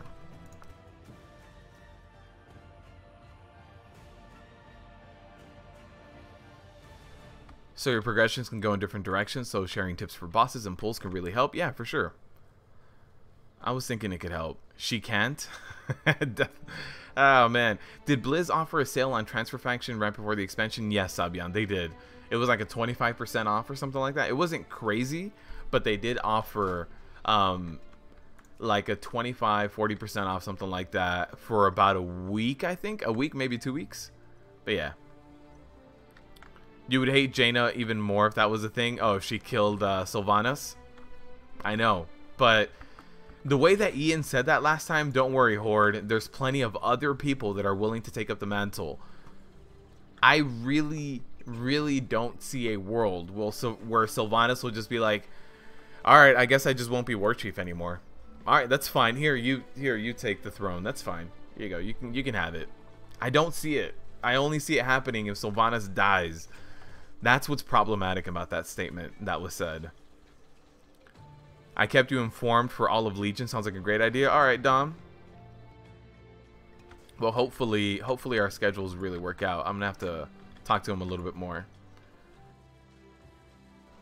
You don't like podcasts because we lose the interaction with you here? Well, Grand Marshal, I won't be subtracting streaming for a podcast. It'll just be more additional content. So the streaming will still happen. The regular edited videos will still happen. Podcast is just it's a way for me to get out more content in an easier way, because I sit there, I have a conversation with someone, and it's more of a direct upload. I have to apply a little bit of voice filtering, a little bit of voice effects, so that it doesn't sound as hollow. You know, a little bit of audio editing. I don't need to do any video editing. I don't need to write a script for it. I don't need to do anything else. So it's a much more direct approach from like creating content to an upload. So it won't be reducing any level of content that you already see in the channel. It's all the campaign from beta. You know what's happening. Since you don't play Alliance, you say why not to see where she ends up. Has anyone read anything regarding the new trolls, racials, and cosmetics? I think they have them up. By the way, guys, so these are the Demon Hunter ones, right, that I posted yesterday. So far, these are the Blood Decay ones. So far, these are the Blood Decay ones, right? You've got Blood Drinker, Vampiric Blood, Dancing Rune Weapon here. You've got Rune Tap, and I'm trying to think of the other cooldown. I have to look. DK. Rune Tap. Oh, Rune Tap and Vamp Blood. And then you've got the runes here. All 6 of your runes. You got the Hemo here in case you're running Hemo. And then you got Consumption, Rune Strike. These are talent points. And these are all baseline, right? You've got Death's Caress. You've got Gorfine Grasp, Asphyxiate. Rune Tap is a talent. Then you've got Mind Freeze. This is what is that? Charges of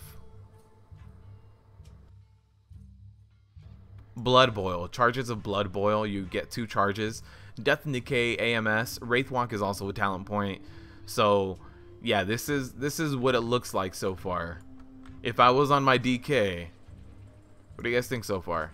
I think I still need to edit a little bit more. Probably move the these buttons over to the right just a little bit more. What is the best Horde racial that might help a priest? A Horde racial that'll help out a priest. Troll is always going to be good. It's a lot of haste. And oh god, I'm trying to think of what else. Orc is also going to... Can Orc be priest? I don't remember if Orc can be priest. Orc is good.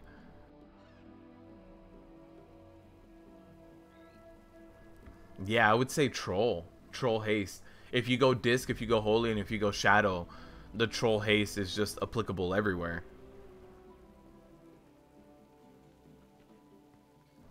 Also, in the new expansion, the Blood Elf racial, the new Arcane Torrent that removes the magical effect, they made it so that new dungeons and stuff actually take use of that more. So the new dungeons are actually going to be using, or actually have magical effects going on. So if you do run a Blood Elf, you're going to see that Arcane Torrent actually taking effect. So Blood Elf is also another one.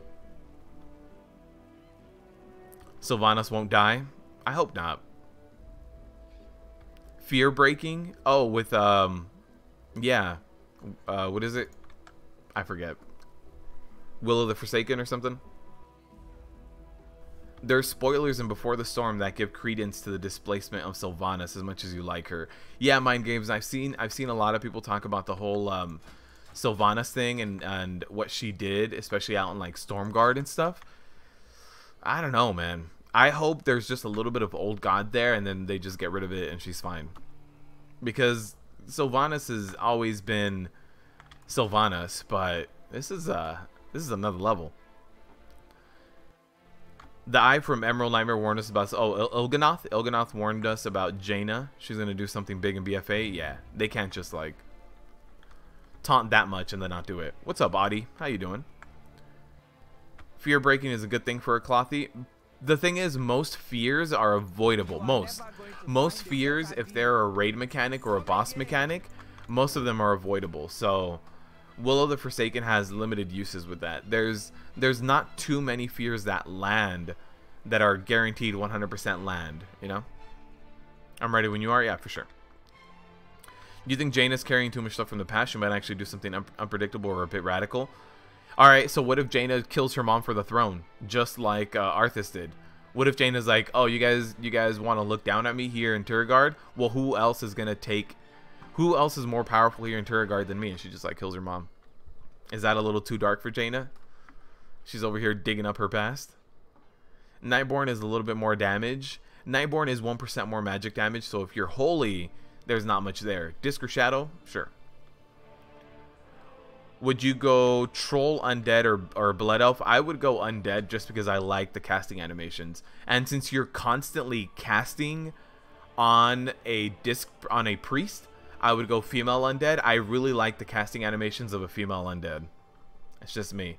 And I also like the Female Undead hairstyle of having like the Bride of Frankenstein. I think it's pretty cool. What's up, Tommy? How you doing? Pug life. We're gonna jump back in there with that pug life. We're gonna do this. We need a healer. Average wait time 11 minutes. Is nobody playing? What's going on here? According to the lore, old gods can't do anything to undead or decays. Really? They can't? I feel like they have. I would really need to think about it, but they had to have messed with something. The only female toon you have is a rogue.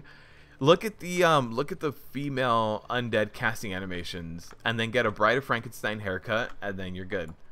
I have a my mage is a female undead.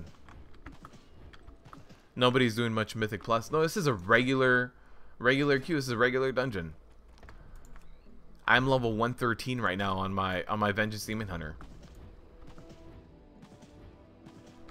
Also, by the way, guys, big tip: if you guys are trying to make the most amount of money when BfA comes out, or if you guys are trying to make money as quickly as possible, that's what I should say. There's gonna be some transmog that sells really well for a higher amount, but you're gonna have a lot of competition. But if you're trying to make the most amount of money as quickly as possible, you're gonna wanna go here. If you're playing Horde, there's this thing right here, the Shred Master. I don't know where it is for Alliance, although this exists for the Alliance as well. It's kind of like the Obliterum Forge, but you get gear that you get in BfA. So like a lot of the gear I have equipped in BfA, you throw it in here and you scrap it, and then you get raw materials. So if I look here, my professions for this guy, this was a character copy. I don't have anything, right? I haven't done anything of the new stuff, right? Legion. I don't even have BfA stuff. But this stuff right here, if I do this, this stuff, I have ore, I have expulsum, which is like the new blood of Sargeras, I have leather, I have flux, and so on this right here, satin. These things came from scrapping gear. So something that always sells fast is mats, especially if we're doing if a new raid comes out, if a new expansion comes out, mats are gonna sell quick. So if you want mats, whether or not you have a gathering profession, come over here to this scrapper. Every single piece of green, blue, epic gear, anything you get that is BfA gear, scrap it, and it'll sell faster.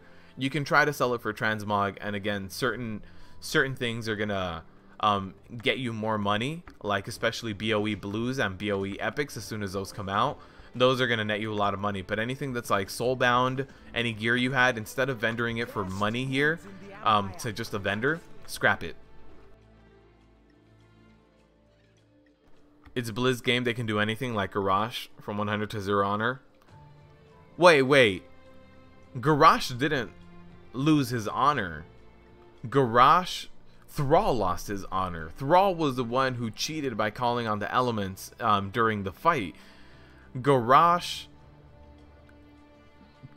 just took a shortcut to strength. He was like, guys, we need someone stronger to keep Horde where it is. You know what Horde needs to take over? We need more power. All he did was take old god steroids. He just wanted to have Horde be the most powerful. I don't think he lost honor. I don't think that's what I would say.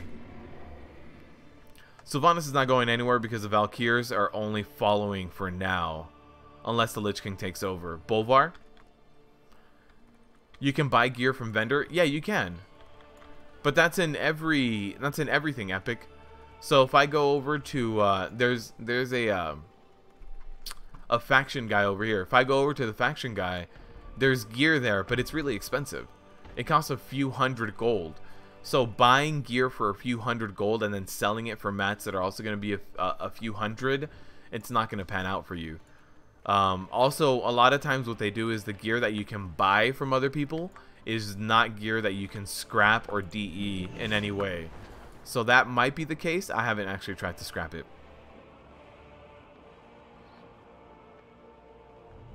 Only ones from the Quartermaster for reputation. Yeah, that's the only gear, and sometimes you can't scrap or DE that.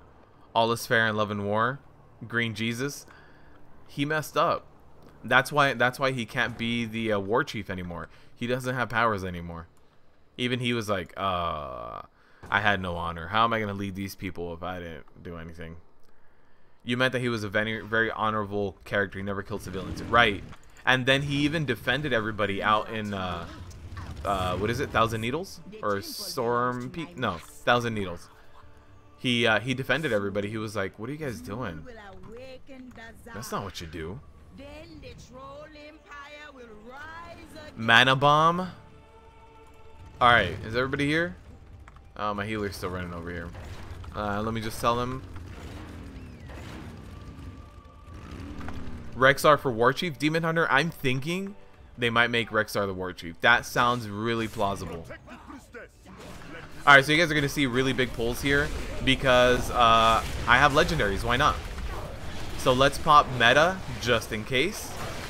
I also have Void Reaver going. So you guys are going to see the Void Reaver weak aura right here. Right?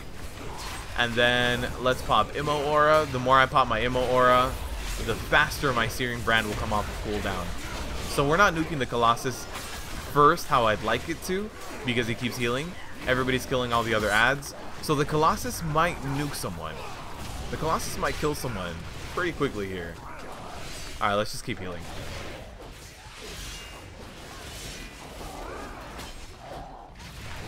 So yeah, this Colossus was way too overpowered because we didn't kill the Colossus first. Alright.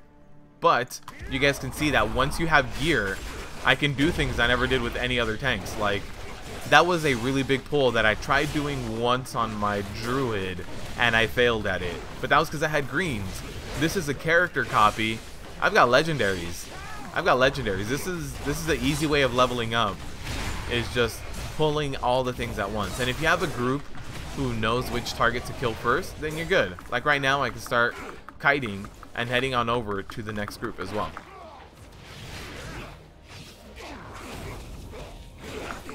Whoa, whoa, whoa.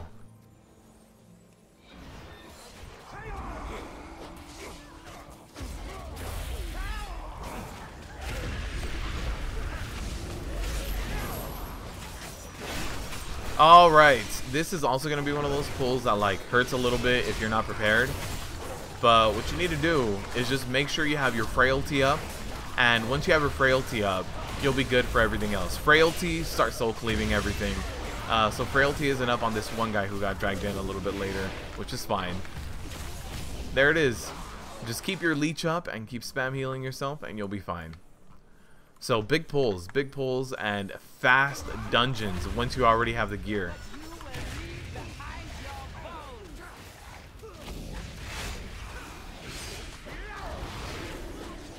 Rexar for War Chief or Bane? Yeah, I feel like Rexar for War Chief would make the most sense. The only thing is how to take Sylvanas off the throne. Sylvanas is not going to give up the throne without dying or being in prison like Illidan was. You're going to have to like permanently CC her. Jaina is going to have mercy on Sylvanas, which, you know, good luck with that one. And Jaina is going to have to like, you know, put her in an ice block and then say, alright Jaina, you're just going to stay there for a little while. You're just going to hang out in that ice block. Because without that, Sylvanas isn't going to give up. So you have to have a lot of things happen for someone else to take over.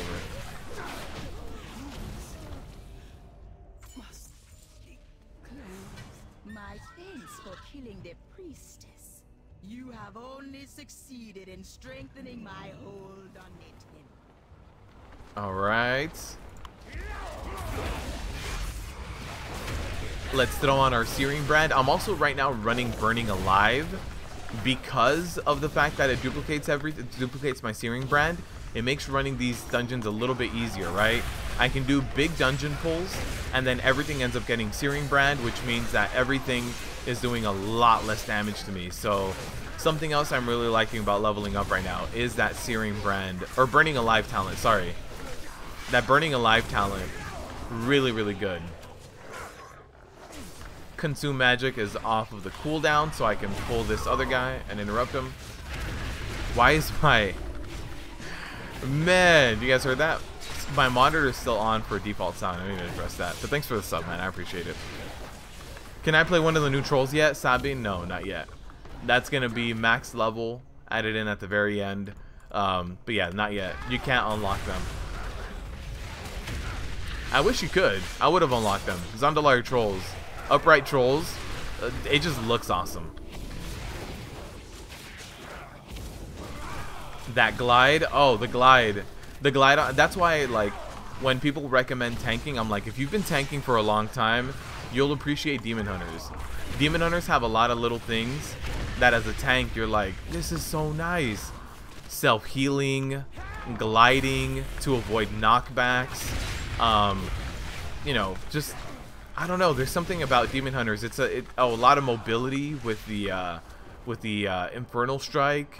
The sigils are also really nice. You still get the glaive throw to be able to range pull. Like, you don't lose anything by going Demon Hunter besides a raid cooldown, and even then, you know, you can make do for the large majority of content. That Syrian brand didn't duplicate over to this raptor. That's weird. Okay.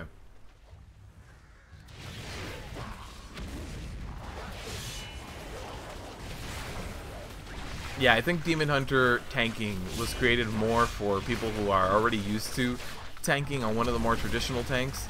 And then this is just a lot of mobility, a lot of high uptime. You feel like you're beating things up and being a tank on the side. You don't feel like you ever have to, you know, be extremely worried about everything tanking.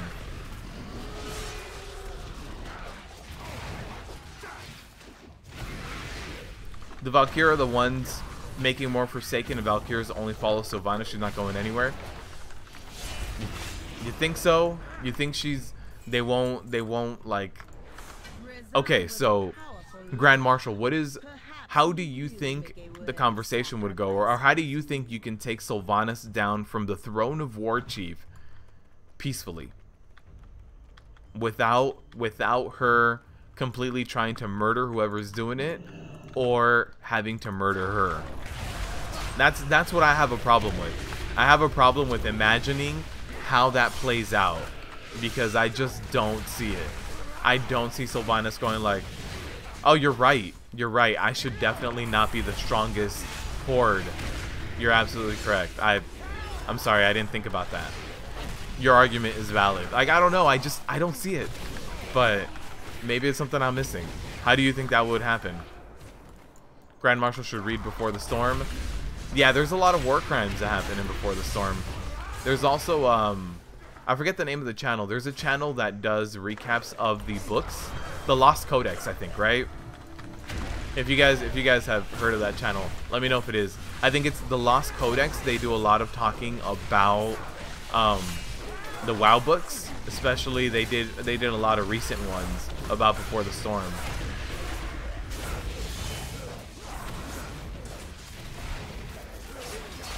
She's running low on Valkyrie to resurrect her.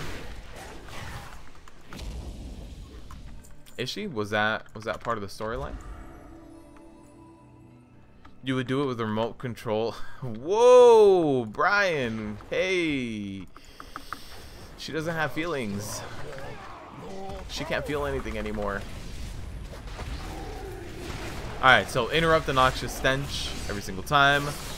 And it's going to have the same cooldown as your interrupt. So my interrupt is still on cooldown. So let's just go over here. Start doing some DPS. We still have 1 more second. Oh, okay, there it is. So Noxious Stench should be coming out soon. There it is. Let's go ahead and interrupt. One thing I also really like about Vengeance Demon Hunters is the fact that you do get the when you interrupt, you get pain.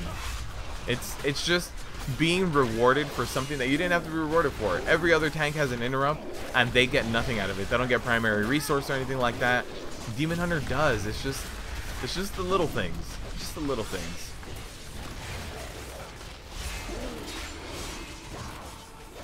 Alright, let's go all the way over here. We lost a lot of land there.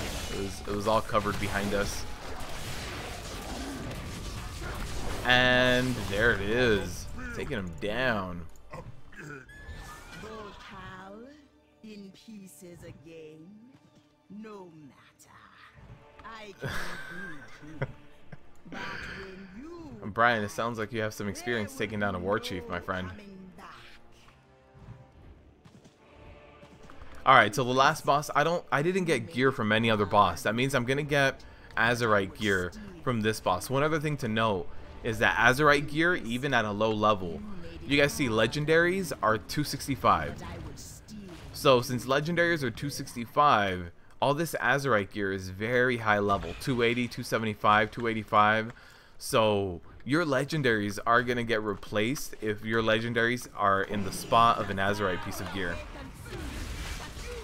So something else to note is that you might be replacing some of your gear. You're gonna want legendaries that are not in the Azurite gear slots. What's my opinion on dungeon design as compared to Legion dungeons? I like them, except for there's two things in the current BfA dungeons that I don't like.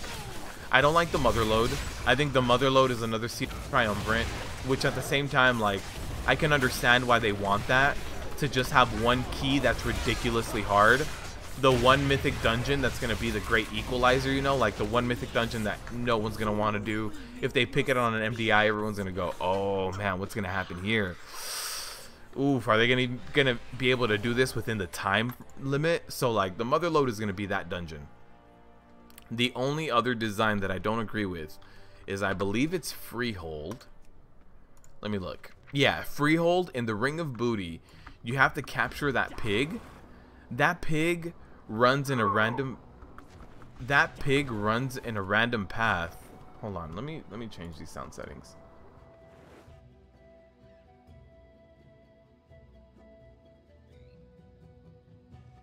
Oh, it is set to that. Okay. That pig runs in a random path, and you can you have to click on him 4 times, I think, in order to be able to capture him. So it's a lot of things you need to do in order to get that pig, and it's all random, and it's all based on like how fast everyone is on clicking him.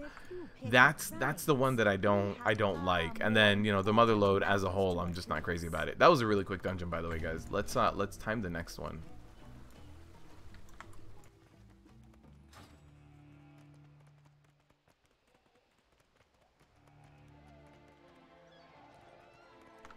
Just bring back up the jeez. Motherlode takes too much time. It's just a very open design. So this is the gear that you're talking about, Epic, by the way. So this is like, if I'm exalted, I get to buy this bracelet or bracer. If I'm exalted, I get to buy this hand and then this cloak. But look at that, it costs 1,000, 1,000, 1,000. If you shard it into mats, it's probably going to be a few hundred at best. So turning this into mats probably won't give you the results you want. So you can buy gear, but the turning things into mats with the scrapper is mostly going to be for every time you upgrade a piece of gear or any type of random greens you get while leveling up. How do I think Vengeance will fare in the raid? I think it'll be okay. The new raid has a lot of magic damage, so you don't have to worry about things like demon spikes or blocking too much. It's more about the auto attacks are going to be fulfilling a lot of that physical damage. I wish that they just had another defensive cooldown. That's it. Everybody's here. Everybody seems to be here. Have I tested all the mythic only dungeons? I think you have 3, right? I heard they're very tough. I have not tested. There's 2 dungeons I have not tested yet. And at this point, I'm waiting till I just start doing the video guides on them, to be completely honest. So I probably won't test them till maybe like 2 weeks from now when I'm doing the dungeon guides for them. I'm going to leave them to the end of the dungeon guides. Alright, so yeah, again, we're going to be doing a lot of big pulls here. This matron does do a war cry that buffs everybody around her with a lot of haste. So I want to avoid the matron buffing up too many people. So let's do this.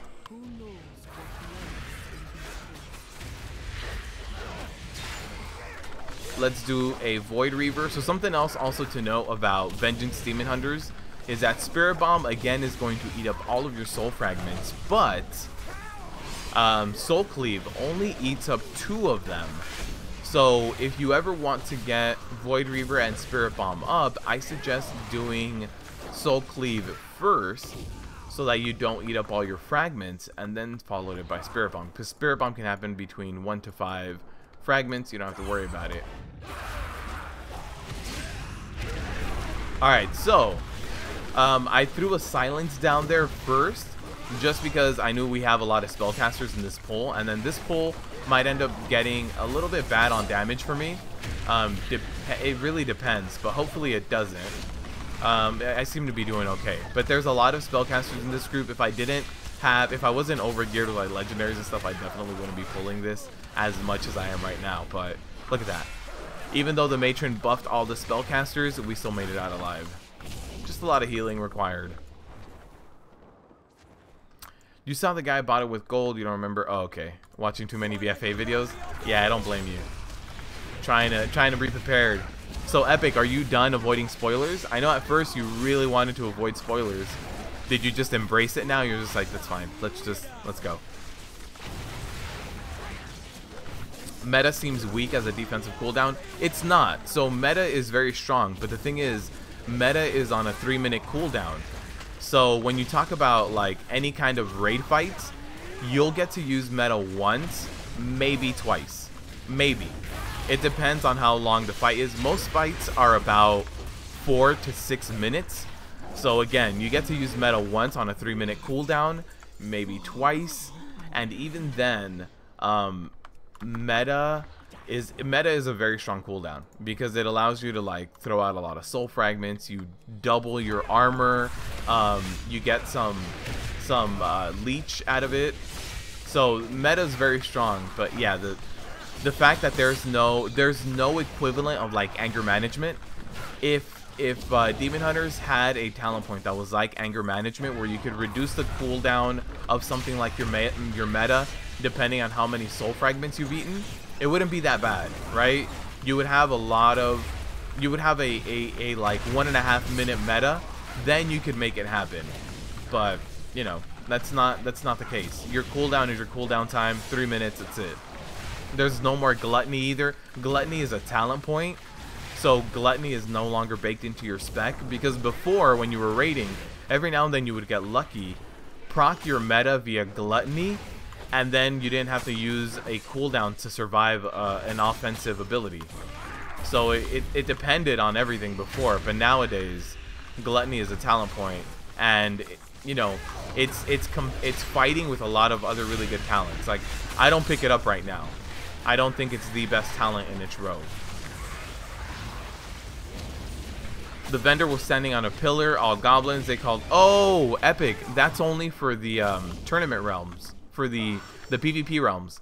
In the PvP realms right now, if you go, every single piece of gear is available for just regular purchase, but you're stuck on an island and you can't do anything else about it. So there's, yeah, so that vendor is only for the PvP realms, the arena tournament, which I can log into and show you guys, and you can buy all that gear and see like how much haste and mastery and whatever you're gonna have, but it's you're just stuck there. It's the gladiator tournament realm, whatever it's called. You're just watching classes and such. If they get too spoiler, you ignore them. So wait, Meta, Epic, did you avoid my my video where I talk about my favorite leveling zones, because I talked about the storyline a little bit there? I did say in the beginning of that video there are going to be spoilers. If you want to avoid spoilers, turn the video off. And you're like, no, get away from me. There wasn't heavy spoilers, but a little bit about the storyline and what it includes is what I talked about. Alright, so the only thing I really need to do with this pull is interrupt the cast Raise Dead right here, and then I can go ahead and pull the other one. So let's go over here. We're gonna have this guy stacked up with the other ones. I'm gonna silence this because I also, what I really want to do is interrupt it, but my interrupt is down from doing the other pull, right? So we should be good. We should be able to take all this down. My interrupt is back up now. Let's interrupt it. Perfect. A lot of damage. You skip that video until 120, then you agree with most of it? Oh, okay. You didn't? No, no, it's all good. That's why I even said, hey, this is spoiler. If you don't want spoilers, like even the boss guides that I'm going to be doing for dungeons, those aren't even spoilers because I'm not going to talk about the story behind the dungeon, how you end up there, why this person's a boss. It's going to be like, this is the boss, these are the mechanics, this is what you avoid, this is what you have to counter. But that one I did talk about storyline. And I get it, you know, not everybody wants spoilers. So I interrupted Ray's dead, and the guy who Ray's is dead should be, there it is.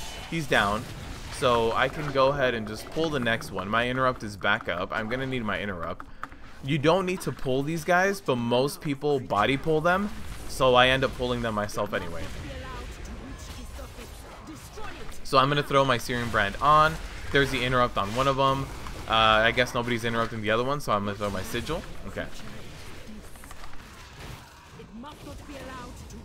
Alliance zones are better in landscape and design as a whole. Zuldazar is still the top one. Really? You think so? I think Alliance zones look more open. But I think Zuldazar is the best zone. But that's because it's not open. Zuldazar has all those trees. You're in a heavy forest. You can't really see out. And that's what I like about it. The fact that you're completely immersed there. You're stuck in the middle of a forest and you feel it. So, you know, open zones, like being able to see the rolling mountains and the rolling hills off in the distance, it is cool. But I really like the ability to just be stuck in the forest, like in Zuldazar. I mean, but so far my least favorite zone is Vol'dun, which is unfortunate because, you know, that's what the Vulperion are. So if you wanted to really play with the Vulperion, you can do it. But for me, least entertaining. So I'm gonna pick up that one debuff right there, which means that when this guy starts throwing out his debuffs, there it is. We're not gonna get any anymore. I still have my one because I picked up the mushroom towards the end there. You did watch some PvP stuff in BfA. That's how you know about the vendors. Yeah. Those vendors are only in the Gladiator Tournament realm. I saw someone go into that realm, so then I wanted to start comparing a few like secondary stats and stuff and seeing if I'm just crazy, right? Seeing if secondary stats are going to get better when you get full old deer gear. So since I saw someone do the Gladiator realms, I was like, huh, let me jump over here and take a look. But no, even with full old deer gear, it doesn't scale up as much as you'd like it to. Do I have a Mythic Plus team, or do you just pug Mythic Plus Jerry? Kind of like half and half. I have a guild, so in my guild, like if I log in and I tell them, hey, let's do our plus 15 for the week, most people are, you know, trying to get their plus 15. That being said, there's not too many other people that like pushing super high keys. Like I would be all for just pushing a key as high as it can get, but that requires a certain level of just, you just want to put yourself in harm's way. You just have to be a little bit of a masochist and just be like, yes, I want things to be able to one-shot me unless I do them perfectly. So not everybody's down for that. But yeah, I have a guild. I joined them really late, so I would normally pug everything anyway. I joined them late Nighthold, so I'm very used to pugging everything. And I pug most of the things. Like on Wednesday when I stream my Mythic Plus keys, which are going to come back in BfA, I'm going to be pugging all those keys. So definitely I still do a lot of pugging, but you know, if I want a Mythic Plus team, I can have some of my guildies jump in. But I don't have a set Mythic Plus team where I'm like, hey, these are the people I push keys with. Still trying to decide. You're torn between Brewmaster and Vengeance. You enjoy Vengeance? Yeah, I enjoy Vengeance more than any other tank. But having played, I played a Vengeance in Legion, late in Legion, but I played it, and trying to run through like Antorus and stuff when my gear was still like progression level, it was very difficult. It's very difficult. Every now and then you just don't have the cooldown for it. Like I remember I went for my warrior and taking Agrimar's Foebreaker, I would pop Neltharion's Fury, it would barely touch me. On my Demon Hunter, I had to do Searing Brand and Demon Spikes, and even then it still hurt. There was a few things that were like, this is This is so different. Demon Hunter, you really start loving PvP. Vengeance Demon Hunter PvP is not bad either. You're bursty. When you have your cooldowns up as a Vengeance Demon Hunter in PvP, you're good. You're good. But once your cooldowns are down, then you just interrupt things and just kind of do things slowly. But when your cooldowns are up, you can burst someone. You and your friends do Drunk Mythic Plus Fridays. So we start with plus 15 and go higher until we get too drunk. Sounds like a lot of fun.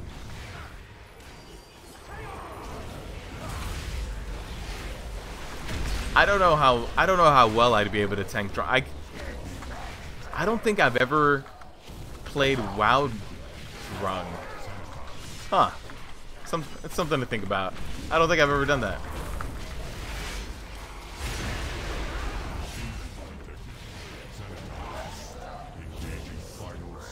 Alright, any gear? Any gear? No, we're almost 114 as well. We'll hit 114 and then we can hop over to like my Prot Warrior or something. And just take a shot every time someone dies. That's dangerous.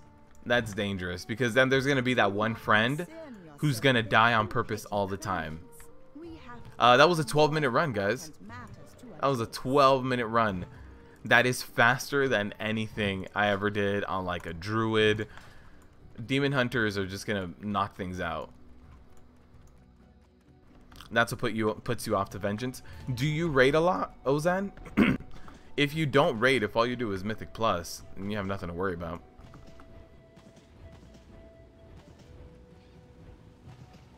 Taking a shot every time someone dies. That's the thing. Taking a shot every time someone dies, you're putting your life in someone else's hands. Someone can just be like, you know what? I'm going to pretend to drink, but I'm just going to die 20 times in this dungeon. It's dangerous. It's dangerous. Don't do that. Healing drunk is bad. Thanks.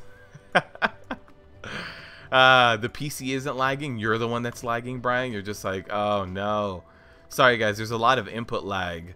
I keep pressing my keyboard and it turns out you just grabbed a spare keyboard and it's not even plugged in. It's kind of like when you had a sibling and you handed them controller number 2 that wasn't plugged in. It's kind of like that. You're playing with a controller number 2 that's not plugged in and you're like, this isn't doing anything. You didn't like Legion PvP because everybody wears Pridas? Yeah. He should try? Wait, I should try? No. No. I'm okay. Putting my life in other people's hands like, hey, every time you die, I'm gonna take a shot. You're using a mouse from the second PC, not the one you're gaming on. You grab your phone and you start using your phone as a mouse and you're like, this isn't working. There's not even any buttons on my mouse. I don't know what's going on.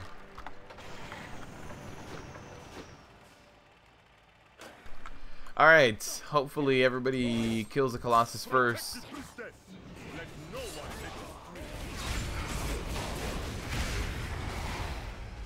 Alright, so first we'll get our Frailty up, and now we get our Void Reaver up as well. I think I missed one of them with Void Reaver. There it is. Searing Brand is just out there, like, multiplying, duplicating over and over again.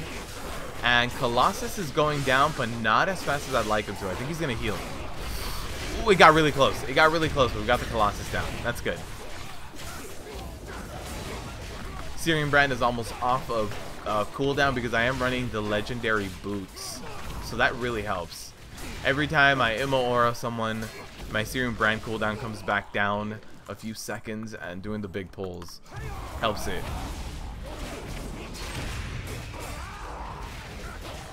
So we'll do a Void Reaver and then get our Frailty up, and now we're good. We can just start doing, most other rotations are going to be fine.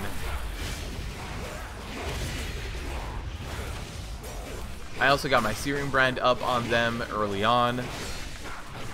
You mean the run may cut shorter and longer if you guys play Perfect? People play Mythic plus 25 without dying. The highest key was a 29, right? I know it was done by Shakib. Shakib did the highest Mythic plus key in Legion. I think it was like a 29 or something. It's ridiculous. All right, let's do a big pull again.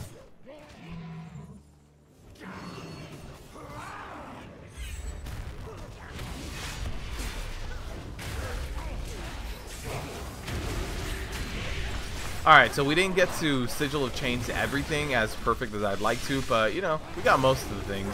Let's throw my Syrian brand out there as well. It's just going to start creating copies. And then start getting...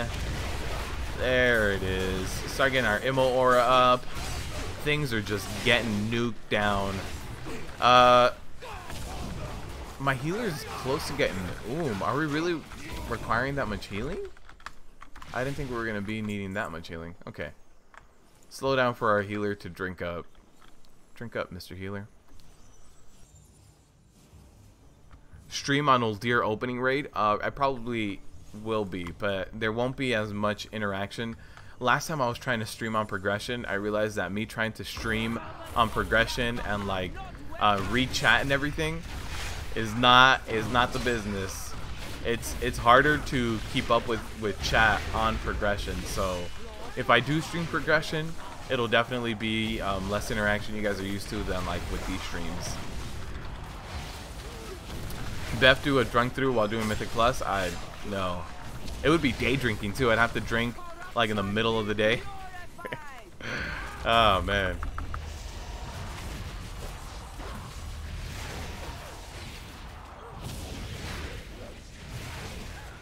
You try to do both Mythic Plus and raiding, but focus more on raiding. Oh, okay. Then yeah. If you focus more on raiding, definitely Demon Hunter is not for you. Sorry guys, I'm changing my camera stuff here. There it is.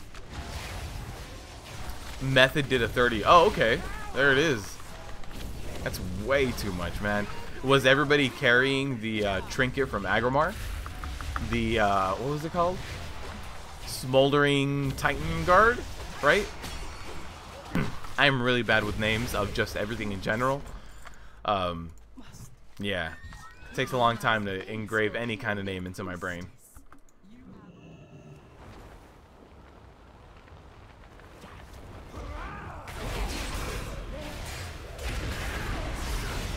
Alright, we'll let the Searing brand kind of duplicate here a little bit. I don't want to run away until everybody kind of... There it is. Everybody's got it. So now let's do this. All I need to do is focus on interrupting this guy. Everybody else has already stuck to me. I've got enough damage going out on them. Nice. Got the interrupt.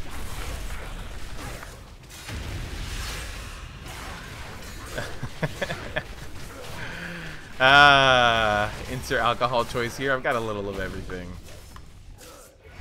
Actually, that's not true. That's not true. No rum. No rum. Did that once. Don't do that anymore. Oh, we got fear bombed. I was looking down. I could have sworn that the cast went out earlier and someone interrupted it. I guess I was completely wrong on that one. Okay. Nice. So now, let me get the interrupt going on this one, and then we'll be good. Oh, we still had ads up over there.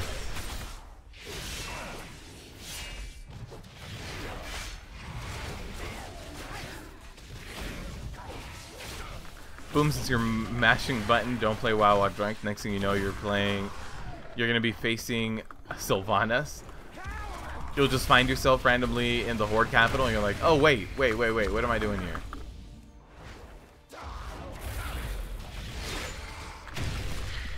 These are just distracting words so you can take the focus out of you. What? You're just trying to make me read chat now? Hello, this is a distraction. Thank you for reading this distraction. You have fallen into my trap. Look behind you. Ah! You guess you'll go with Brewmaster at the start? Yeah, Brewmaster is going to be... Brewmaster, I think, is the best thing to go at start just because it can push beyond its gear, right? Brewmaster Stagger allows you to be tanking things that are a lot higher than what your gear offers because you're taking damage so slowly.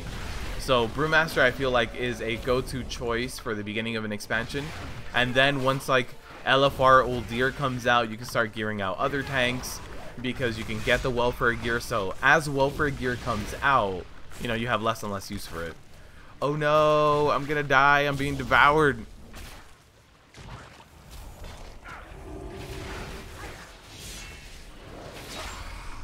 Oh no!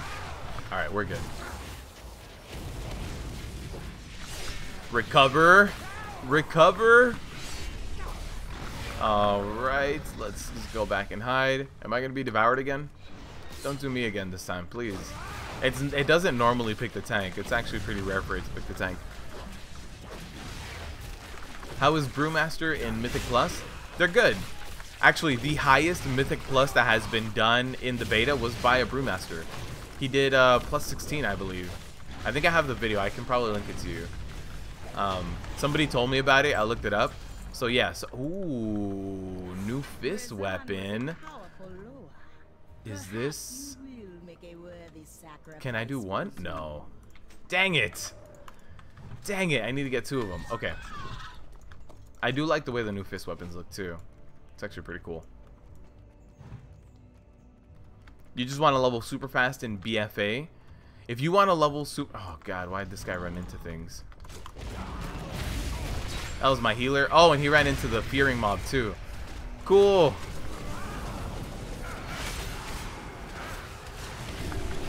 Thank god I didn't get stunned as soon as the fear was starting to go out. Alright, so... There it is. There's the stun. I threw out a fear bomb or a silence bomb as well. Alright, we're good. We're good. This is going to be one of the more difficult pulls as well, which is why it's just so easy to avoid it. Just run around the edges. You don't have to deal with these guys. These guys do a lot of AoE damage with this thrashing that they're doing right now.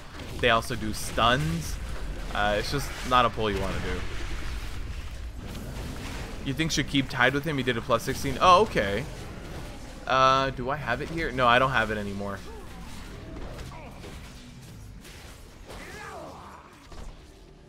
Actually, Demon Hunter, you have the ability to link. Would you be able to pull up that YouTube video for that plus 16? Am I using dynamic camera add-on or anything? No, I am not. Why is that guy pulling that? Not yet. We need to do the interrupt first.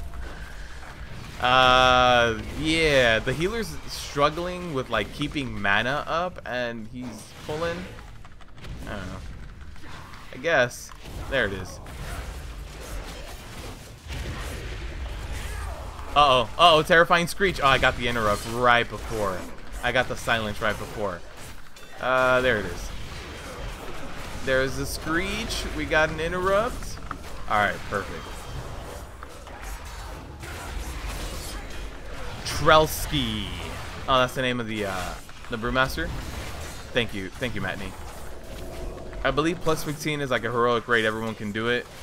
Now, when it comes to mythic raids, you have to be the best. Yes, but yeah, that's the thing, right? So plus 15s, if you really push yourself as a player, you can get a plus 15 done. Most people, I feel like, did their plus 15 every week, got their gear, called it a day. But once you start pushing like the plus 20 and higher, it gets ridiculous. So it ends up being like just things just one-shot you, and it's very hard to balance things around a one-shot. So yeah, doing your plus 15. The new one is going to be doing your plus 10, by the way, guys. So plus 10 is going to be the maximum level reward, unless they do something in a later patch. But in the first patch, it's going to be a plus 10. Alright, I'm going to want to interrupt the noxious stench. It's going to go out right now. There it is. That's why I leaped towards him and not towards the next totem.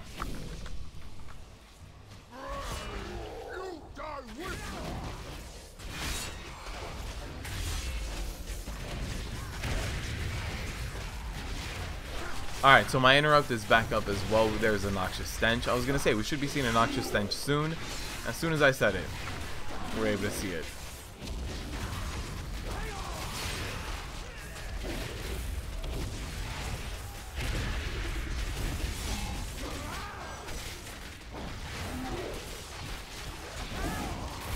There's a noxious stench again as well. We interrupted it.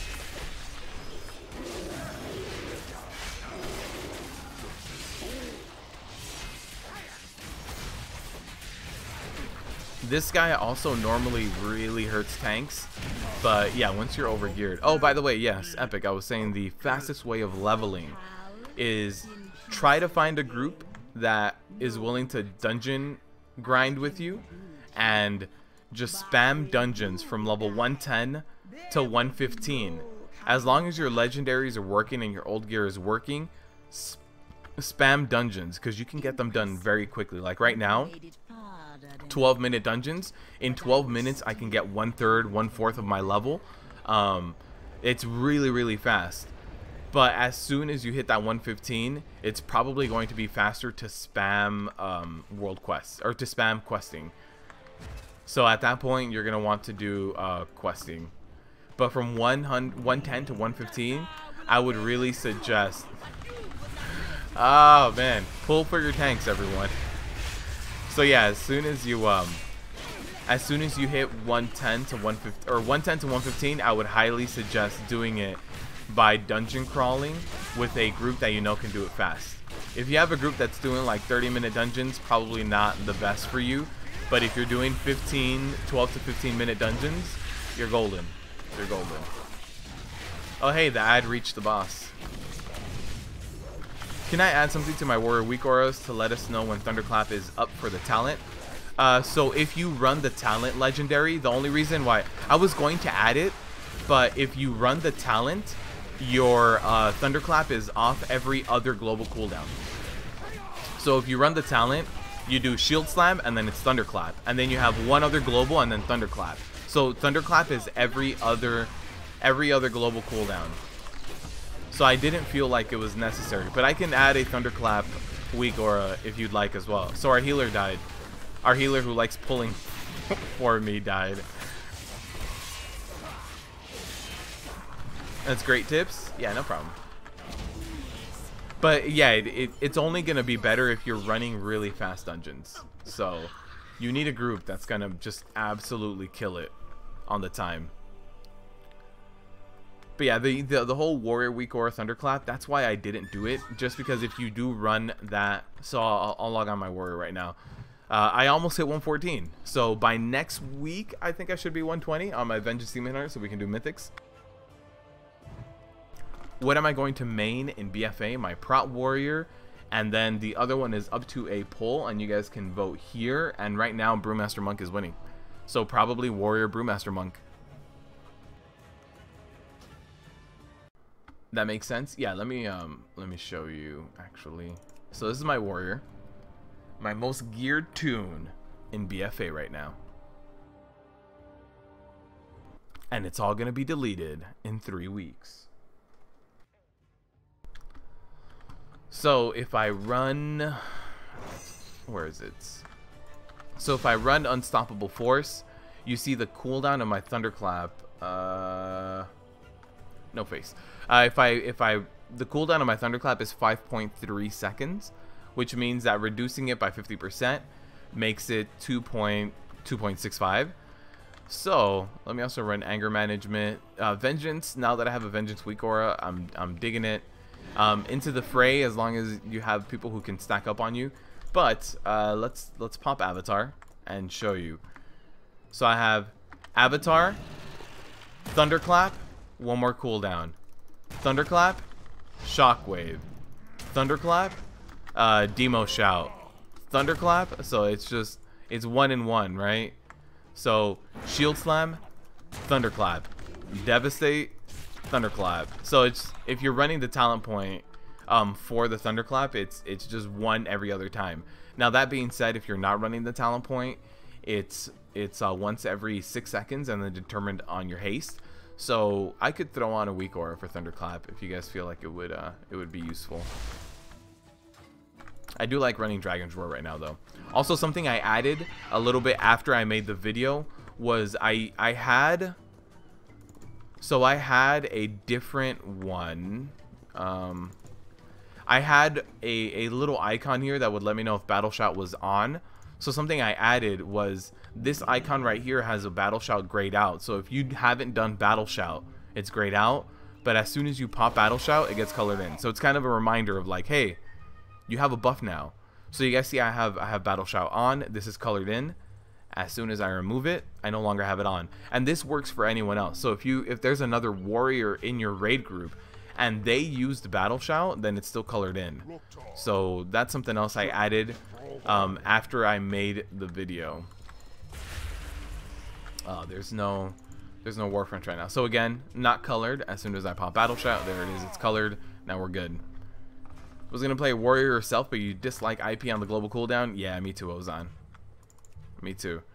Why do I run Dragon's Roar over Unstoppable Force? The snare. So let me show you this. This is something you might not know of because I haven't seen too many people talk about it. Thunderclap, if you look at the last part of that tooltip, Thunderclap movement speed reduction is 20% now. It got nerfed. Thunderclap used to be a 50% snare, so if you ever ran Necrotic, if you ran into Necrotic, bolstering, bursting, raging, you would Thunderclap and get out, right? Because Thunderclap was a 50% snare, you had enough time. 20% snare, you can't do anything with that. You just can't. Honestly, it's just not going to happen. So Dragon Roar, if you look at Dragon Roar, the last part of that tooltip, Dragon Roar is now a 50% snare. That's what you have to work with.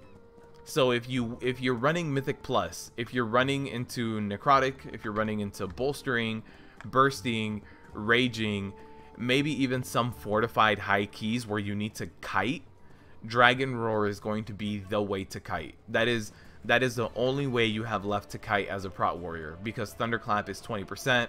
It does nothing for you, nothing.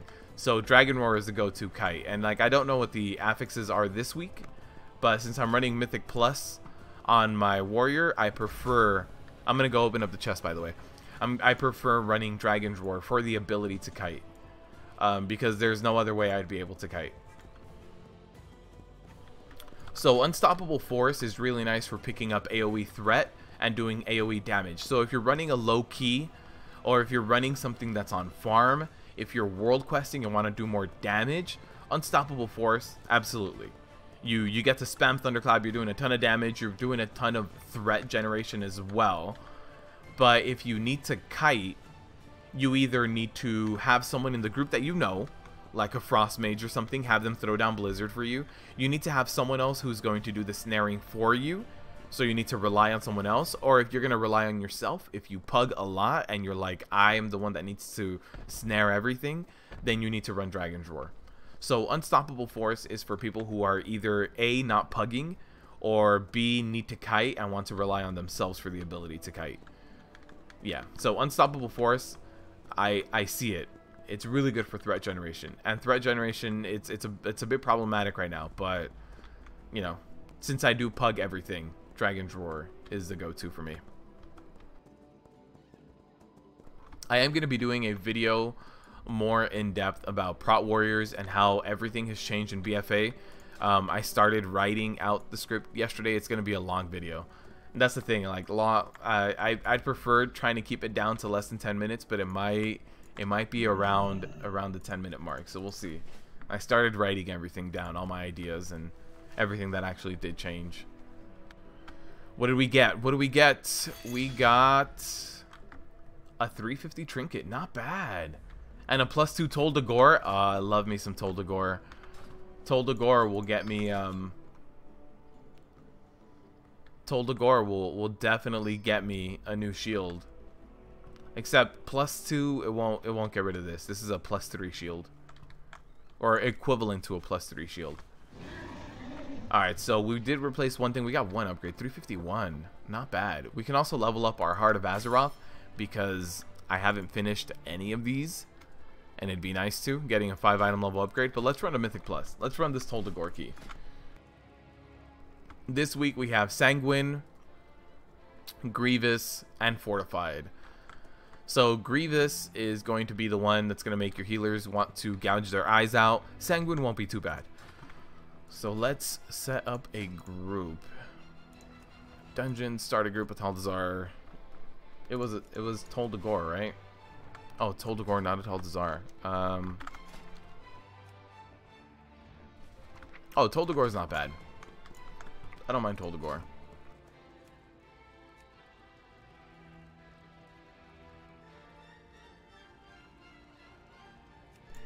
Alright, let's head on over there to... Am I also repaired up? I am repaired up.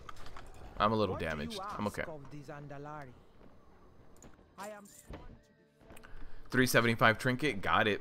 350. Oh, this one 375. It was a mythic 5 and it Titan forged. So I was really lucky on that one.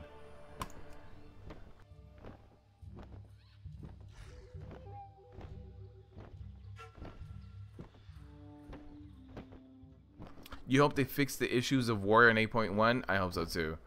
So the big thing is even Blizzard didn't want Ignore Pain for Warriors, right?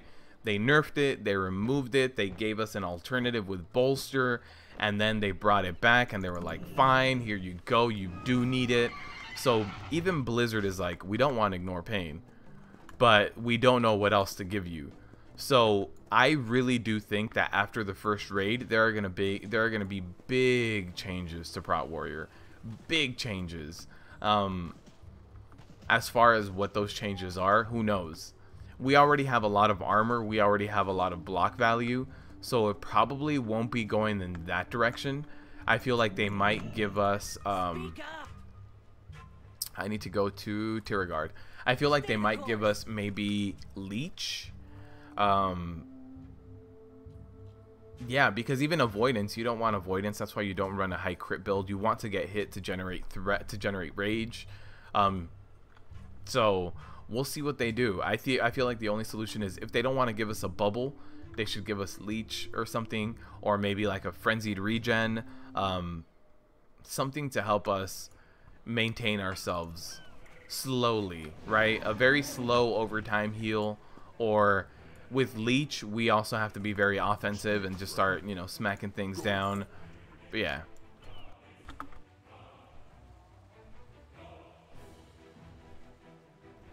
So for hierarchies, I recommend Dragon's Roar. It depends. It depends on the affixes. So like this week you don't need to run Dragon's Roar. You have Grievous, you have Sanguine. You don't need to kite. If you ever need to kite, yeah, you run Dragon's Roar. If it was necrotic, like last week was necrotic, if it was bolstering, raging, bursting even, then you run Dragon's Roar because you need to kite. If you don't need to kite, then you'll be okay.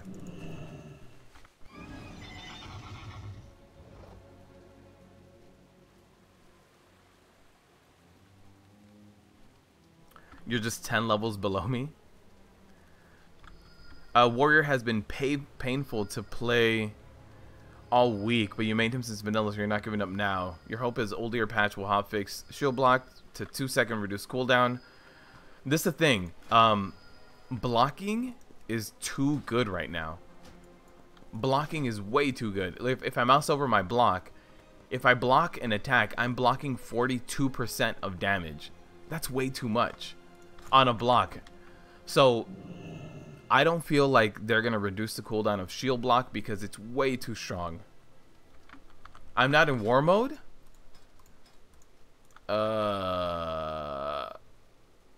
Okay.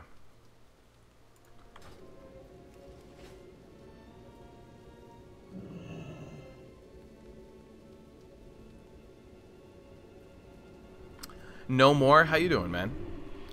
It's been a long time. Yeah, man. How you been? I need to turn on war mode. We're gonna go war mode on. Thing is, right now there's also a glitch in the beta where if your healer is not war mode and everybody else is, your healer can't heal anyone. So you all need to be in the right war mode to phase correctly with each other. It's a mess. It's a mess. But low end HP balances lower damage. I've been good, no more. I've been good.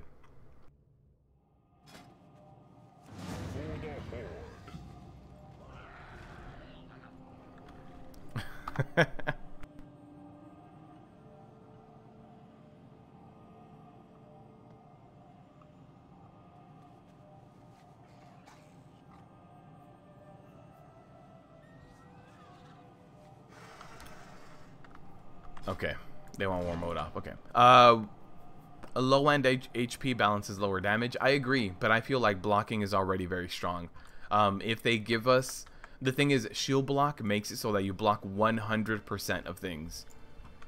If shield block only increased block chance by like 50% or something, maybe, but shield block makes it so that you block 100% of the times.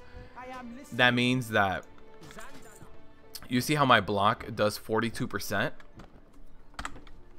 my shield wall does 40%. My shield block is better at mitigating damage, although I get it. Shield wall reduces all incoming damage, magic as well. But if we talk about only physical, shield block is better. I think it's too strong. I think it's a little too strong, and I think the shield block uptime is okay because of the new blocking system. If they made blocking 30% again, then you know, they could give us more shield block. Give us one more shield block charge if they're gonna put it down to 30%, or they could just find something else. Find a small heal or something. Things like bolster, just having things that get hit by diminishing returns, like getting us that plus armor of bolster. I don't think it's the right solution. We're already plate heavy, we're already armor heavy, we're already block heavy. Give us a little bit of something else, just a little bit. Make us give me a small cooldown. Get moving. A small cooldown that makes it so that, like with Avatar, if when I popped Avatar, I also got 10% leech, that would fill in a nice roll, right? I'd be able to get some healing. It wouldn't be crazy. I don't do a lot of damage. I could run Unstoppable Force to be able to generate a little bit more healing out of that, out of Big Mythic Plus groups. During boss fights, it would be kind of like, I just got hit with something really big, I'm off tanking, I'll heal myself, don't worry about me. There'd be a little bit more of a discussion to that. So I think giving us more shield block with the current system just puts us in a place where the nerf hammer just looks at us, and the nerf hammer will be looking at us real strong. So I just try to avoid the nerf hammer. War mode is screwing up dungeons. Yeah, it really is. Everybody was like on and then off, and then, you know, they're gonna give us the vengeance back on the Rat Warrior. Hopefully they do something. Hopefully they do something, because they don't want IP as the actual solution either. Even they don't like the IP solution. Alright, so there's someone here to help summon, but they need to get here.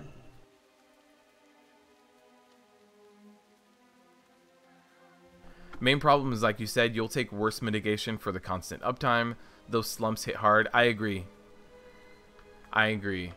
The having downtime. So one of the big things that Protection Paladins complained about in Legion was the fact that they had really good mitigation. Their active mitigation was 50%, but the uptime was terrible. So if you had an ability on a raid boss,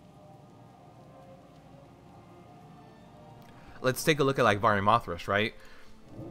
Where Varimothras had like the DBM cooldown saying that the shadow hit was going to hit you right now, but it depended on what kind of rotation Vari was on. Sometimes he would start casting the pools underneath people first and then do that. You're talking about a discrepancy of like 5 seconds between cast time, and if your active mitigation is only up 3 seconds or 4 seconds, that could mean that you're like, oh hey, this ability is about to go off, he has 100 energy, you pop your active mitigation in response to that, and then the raid boss is going to do other things first. He has a priority system. So really strong active mitigation with really low uptimes makes it so that you have to even start like tricking the raid mechanics of being like, well, his energy is full, but did he cast this or did he cast that right now? Like what's going on with, you know, you have to really start thinking about things, and I think it makes it so that there's a much higher skill cap on one tank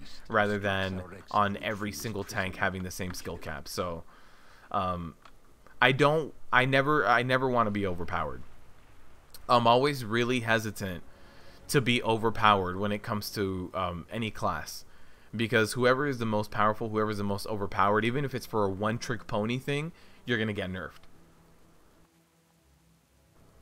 Vengeance was the best. You gotta kill a snake at work? What? Man, good luck. Best tank who took the advantage was Prop Pally's 200-500k with Vengeance. That would be interesting, but the thing is, Vengeance also broke PvP. Vengeance completely broke PvP. It was cool though. It really was. Which we can use to our advantage. Make your way to Hey, the top floor. nice. Overseer can Thank be you. found. Relieve him of his keys. Secure our asset. One random guy Slay asks you not to whisper and you just think anyone who stands in your path.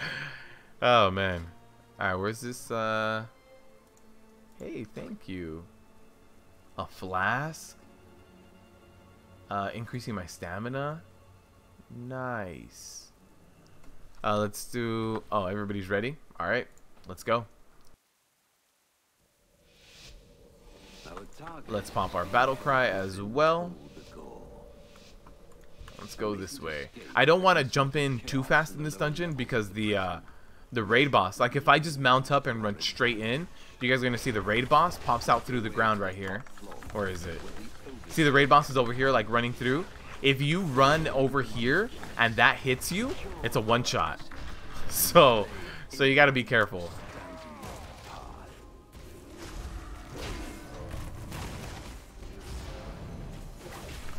So I am running into the fray now, something that I wasn't running before. But in Mythic Plus, you can get away with it. Once you start running raids, Into the Fray can kind of fall back and take a backseat. But for now, Into the Fray works out really well for Mythic Pluses, especially something like this. To Mythic Plus 2, it's not too bad. I should be able to knock it out pretty good. You love smashing rogues in the face with massive vengeance shield slams? Yeah, it was a little too broken for PvP. If they added vengeance as a PvE only tool, you wouldn't feel it, right? Because in the big thing about having PvP and PvE things be completely separate, and what breaks it is having completely different abilities, different buttons, but adding something passive like vengeance that works only for PvE and not for PvP, that's something that can definitely see work, see something completely adding up. Also, I am running, speaking of vengeance, I'm running vengeance weaving for this dungeon, something that I haven't done.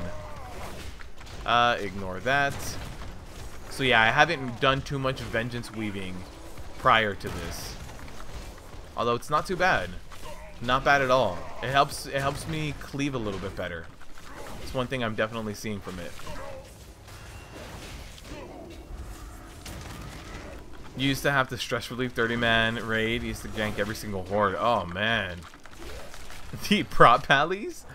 Just unstoppable. They're just gonna nuke me all the time. Raid boss in dungeon. Oh, I'm sorry. I meant dungeon boss. I apologize. Sometimes my words get scrambled up. You know, having to say everything you're doing as you're doing it is definitely something you have to start growing to be able to do. And sometimes you know, your brain just doesn't work that way regardless. All right, so now we can pulled additional ads. Let's go ahead. Oh, I don't have my stun yet. Alright, so my stun is going to come off of cooldown very, very soon. Here's a shockwave. Perfect. And then keep the Vengeance Weave dream going. Keep it alive. There's the revenge part of it. Let's also shield block. Here's IP. Let's IP again. And then we are going to get the Vengeance Weaving portion of it. And then I'll bolster right now. I haven't had shield block uptime. I didn't think it was going to be too bad, but I did start dipping a little bit lower there. So at this point, I don't have to worry about throwing my shield block onto rotation. I do have bolster up. Perfect.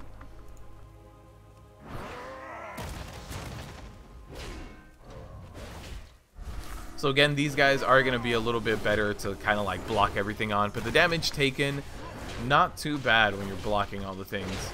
You see 6k is not too bad on fortified mobs.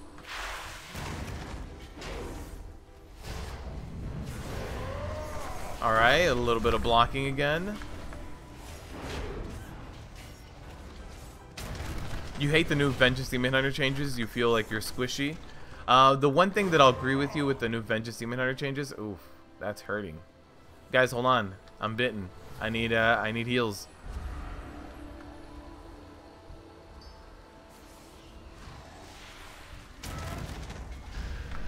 So one thing that I'll agree with you is that it's a much more like dumbed down rotation on a Vengeance Demon Hunter. So there's a lot less filler. Oh, somebody died. Oh, somebody pulled for me. Probably has something to do with it. So yeah, it's definitely a lot less filler because Fracture takes sheer, and it's one of those things that you feel it, and tanking doesn't feel as good on the new Vengeance Demon Hunter as the old one, but you do have to worry about a few less things. I think it made it a little bit more accessible, but by making it more accessible, they also made it a little bit weaker. Let's pop Avatar. So let's keep our Vengeance Weaves going. Let's start rotating our cooldowns as well. There's our Vengeance Weaving. I don't need to use IP. I still have it up, and you can't really stack up IP anymore, so you need to be very careful with IP. IP only stacks up to 1.3 times, so 2 full IPs won't be stacking. You got to be careful.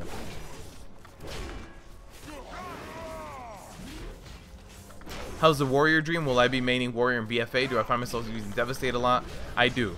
You have to. I'm gonna main Prout Warrior, and you do also spam Devastate a lot more, because you're living in a low haste world. Let me show you guys my haste. My haste is 39% because I have the 5 stacks of Into the Fray. But if I wasn't running Into the Fray, I would be sitting at. Oh wait, how come I jumped up to 41? Did I pop something? Yeah, it really depends. The haste is not that good. I think I have about like 11% haste without Into the Fray. So Into the Fray is going to be one of those things that makes your spec feel way better, and it makes it feel more like it did in like it did in Legion. Sorry, but that being said, it's not going to have the same kind of things in raids. You're going to have to like tell melee to stand next to you, and most melee are going to want to stand behind the boss, so they're going to need to stand inside the hitbox in order to still do maximum DPS and to help you out as well. So it's one of those things that's a little messy. It's going to be great for Mythic Plus, a little bit messy. Warrior Dream is still alive, and they're definitely still helping it out. I think Blizzard knows that they need to help out Warriors a little bit more, because they recently buffed Thunderclap. They recently they brought back blocking in a really big way. Blocking is really good now. They gave us back the Ignore Pain. So I do think that Blizzard sees it, and they're like, hey, you know what? Warriors need a little bit more. They're really good at mitigating physical damage, but besides that, they need some help in some other areas.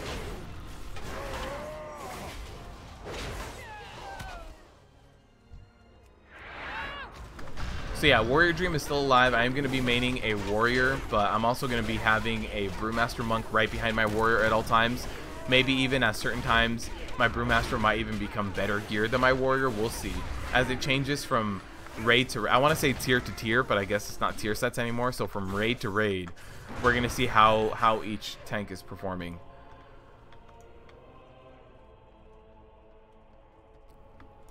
Do I feel for the time being Old Deer bolster will still be mandatory to smooth the boss? Not necessarily. If you look at the boss fights, most of them are magic damage. So testing out the like I've tested out the boss fights myself. Most of it is magic damage. Is my healer not here? There it is. Huh.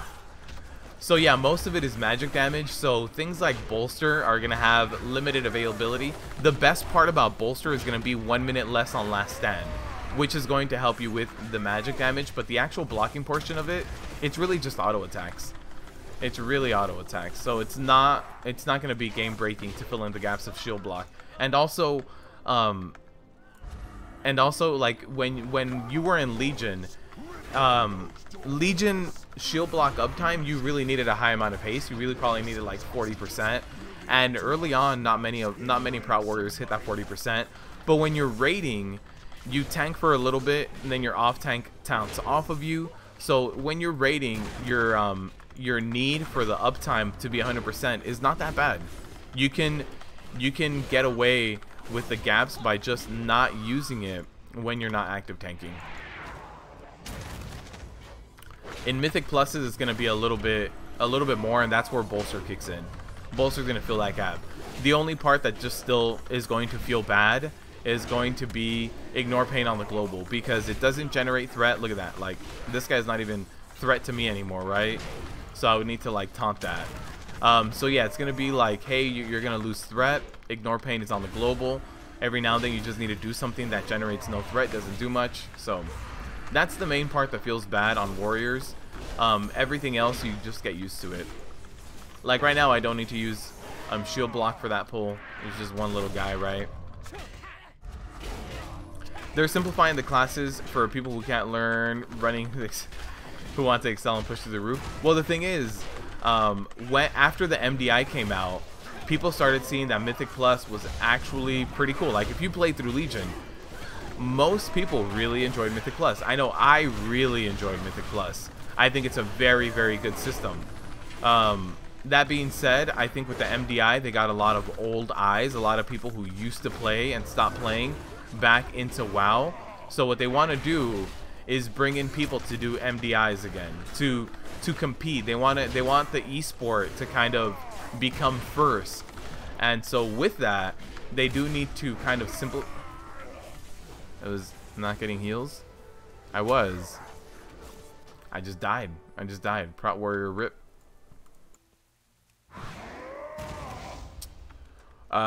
Yeah, so with the MDI, I think they want to bring in a lot more people. So I think the class changes and stuff, and the slowing down of the game, putting things more on a rotation with a global cooldown. You do this and then that and then that. I think that is done for the esport of WoW, which is not only arena now, it's also MDI. Fresh meat. Thanks for that in-depth response. Really appreciate it. Nice. Did they make Brewmaster more accessible like they did with Vengeance? Brewmaster is the same spec that you had before. You just don't have the artifact ability. It wasn't called Keg Smash. Whatever that one was called, the artifact ability on. Oh, I keep forgetting, guys. I'm sorry. I turned it off so you guys could read like the Thunderclap cooldown and stuff. Oh. I was like, where are these guys coming from? Yeah, they just brought them over.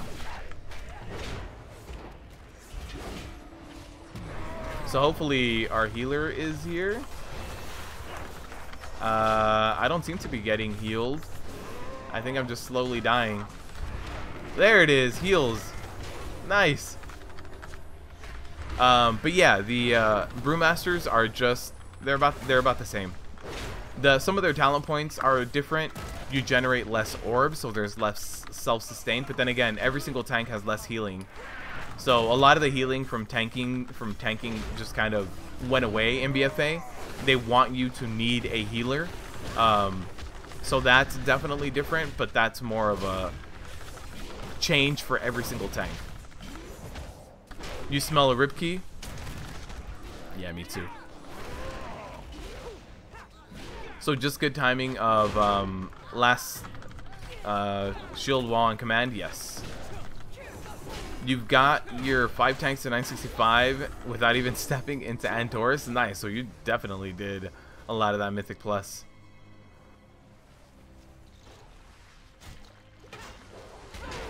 Here, we'll just shield slam you off. Now most of your tanks are broken. Yeah, that's how it feels. Where did these come from? Oh man, Keg Explosion. That's the one, Keg Explosion. Yeah, that's gone. But besides that, everything else is very similar with the Brewmaster Monk. The only thing you have to know is that, you know, the change to physical damage in BfA is across the board. So every tank is now more physical damage oriented. So like your stagger, physical damage, as opposed to just magical damage. Even if you run heavy stagger, it's physical damage. But that's not a Brewmaster exclusive nerf. That's a nerf to tanking as a whole. But everything else on a Brewmaster, yeah, it feels very similar. Might consider making a Prot Warrior now. It's not terrible, I'm telling you. The worst part is Ignore Pain being on the global, and you feel it. You really do. Like right now, you know, I need to weave something in, right? So as soon as I hit that 40 rage right now, that was an Ignore Pain. I could have done a Revenge. I could have done a Thunderclap, generated some more aggro. That is the only downfall that it still has. If they want to remove Ignore Pain, they can. They just need to give us something else to substitute it. And also something else that they can do is, if they want to keep Ignore Pain on the global, that's okay, but make Ignore Pain not be an exclusively defensive move, right? So if you want to keep Ignore Pain on the global, make it so that when I do Ignore Pain, I also Thunderclap, or when I do Ignore Pain, I do Revenge, a small little cleave. Maybe you can rename Ignore Pain and make it like Tantrum or something, and I give myself a small little bubble, and I also like swing my arms around me, kind of like a whirlwind or something. If Ignore Pain got a small offensive portion on it, I wouldn't be worried about it being on the global cooldown. The thing is, it's part of my, I need it to survive, it's part of my core mitigation, and it's strictly only defensive. It stops me from being able to generate rage, it stops me from being able to generate threat, it just stops me from doing everything else that I need to do as a tank. It makes me so that I can only do Ignore Pain, and that's it, which just feels really bad. And it's not as big of a cooldown. Like, Demo Shout is on the global cooldown, but at least that is a big cooldown, right? Demo Shout reduces damage taken by a significant amount in an AoE around you. It's significant. Ignore Pain is not that significant right now. Very small bubble. Oh, my healer's dead. Okay, so I need to survive by myself. Cool. Oh, healer got B-res. This is, I smell a rib key. Oh man. Okay. I'll never go back to that cell. Never! Heals! Heals! You're fine with the whole physical damage thing, removing half of the spells and stuff. On top of that, most of the abilities on the global cooldown. That's the thing. If we talk about Brewmaster Monk, most of their abilities were on the global cooldown. So as a Brewmaster Monk, your Purifying and your Iron Skin Brew, not on the global cooldown, never was, right? Your Blackout Strike, your Tiger Palm, your Keg Smash, your Breath of Fire, that was always on the global cooldown, and it still is. You don't feel the changes. Rushing Jadewind is on the global, and I think that might have been off of it, but that's not a huge big deal, right? One ability that actually is a talent, and you don't need it. You can run Black Ox Statue and just taunt off of it, and taunt is off the global. So as a Brewmaster Monk, those global cooldown changes, they don't really hit you. Everything that was on the global is on the global. Everything that was off of it is off of it. Your main thing is your stagger, and that's still something that you can do on your free time off the global whenever you want it to.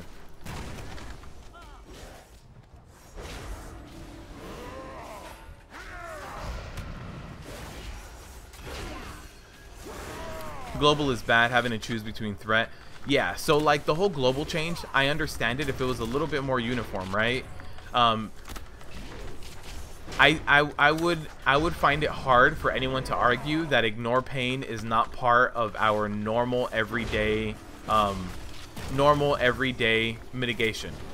Ignore Pain is just part of our class now, and if it's still gonna be in the game, then Ignore Pain should not be on the global because no one else's is. Purifying and Iron Skin Brew, not on the global. Iron Fur, not on the global. Shield of the Righteous, not on the global, and Shield of the Righteous even has an offensive capability. The only one that could argue that it is Death Knights, because technically their active mitigation is their Mastery Bubble that they get after a Death Strike. So their Death Strike is on a global. That would be the only other one that would be like, hey, my AM is tied to global as well. But that's the only case. It just feels bad.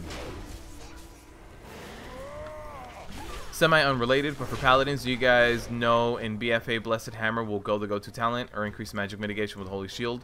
I played Paladin, right? I've played every single tank up to Mythic Zeros, right? And so the only one that I haven't done up to Mythic Zeros is a Vengeance Demon Hunter. Everybody stayed in that.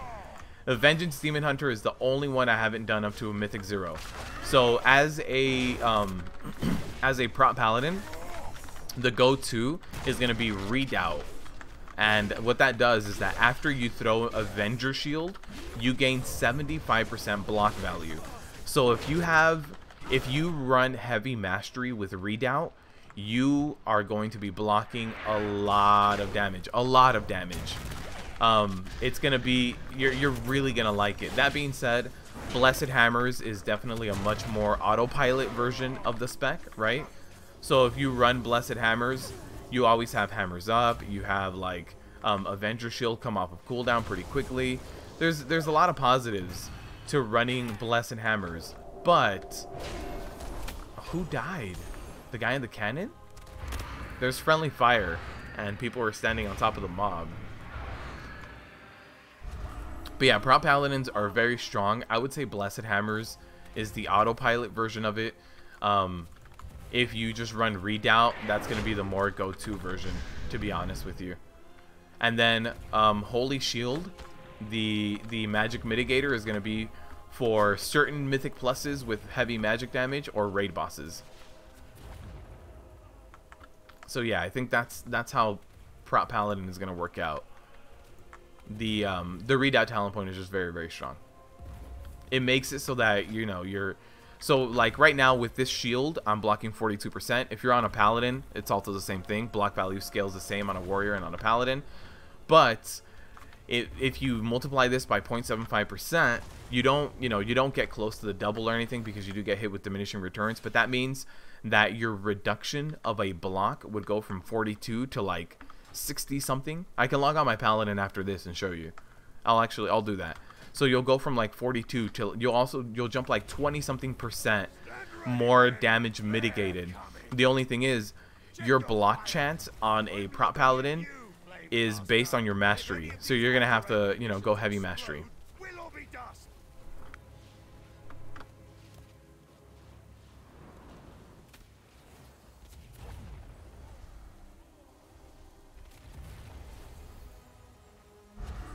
You hurts during there what feels like an eternity waiting for the next global cooldown. Yes.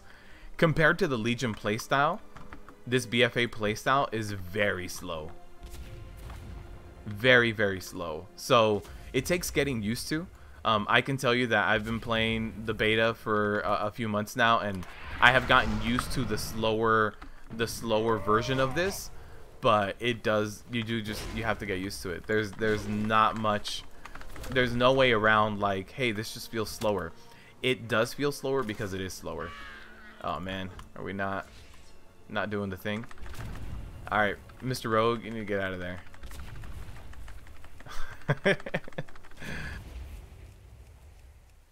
I wonder, I don't think you can drag the boss out of the room, but if you could, you can nuke the boss like this. What are my weak aura? Where are my warrior weak auras? Ghost Saber, if you look at my channel here on YouTube, I posted them about 2 days ago. So there is a complete import string on Pastebin and stuff. So if you want my warrior weak auras, just look about 2 days ago. Alright, we're good. I can't wait to see you melt. Let's pop our demo shout, make sure we've got enough rage. Start vengeance weaving a little bit. We can pick up this barrel right here, but the other one's not going to be picked up. So I didn't have time to pick up both of them. Oh, and there we have the cinder flame going out. We're gonna have a few of the barrels blowing up. I probably need to run to this corner. Oh, right here. This corner is good. In this boss, if not everyone is paying attention to the barrels, it gets really hectic. And I would imagine the higher level mythic pluses, like, or with Tyrannical or something, you probably get more barrels. So this barrel is going to blow up with a cinder flame. I need to run this way. Quickly move out of munition. So after this barrel blows up, these two are going to blow up.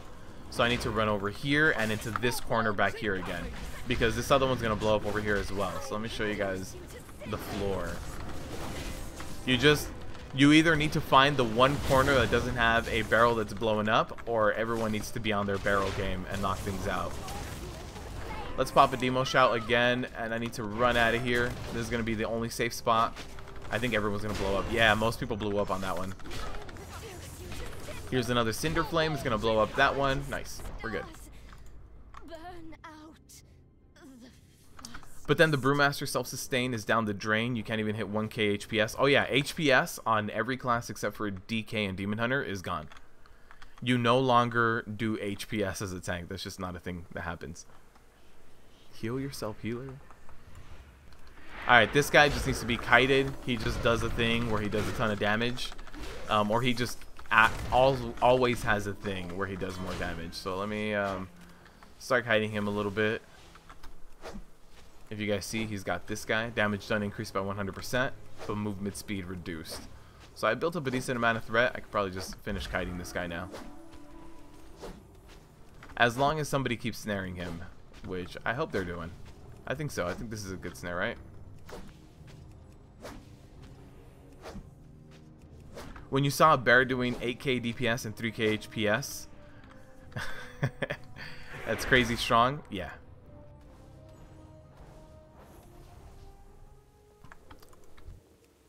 All right, so let's run into here. Let me do this and do that.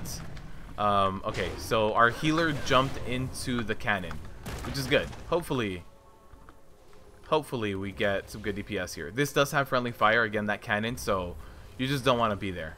You just don't want to be anywhere near them at all. That cannon hits for like 100,000. If you're a DPSer, that's it. If you're a DPSer or a tank, that's a 2-shot.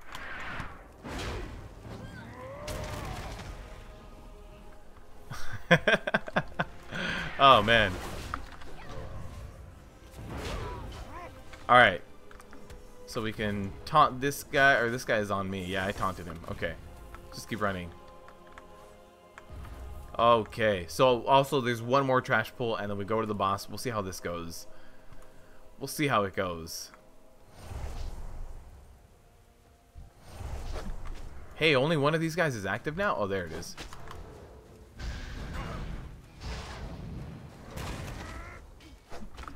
Okay, let's run them down so that the cannon takes care of them. Is my healer in the cannon? No. But no heals. Heal me! Healer! Oh, there it is. No, the healer's busy doing penance on the mobs. Oh, man. Okay. Alright, so now time for this boss fight. So for this boss fight, I'm going to run into this corner because he does do knockbacks, but it's hard to see his cast. So we'll see how it goes. Everybody needs to run up.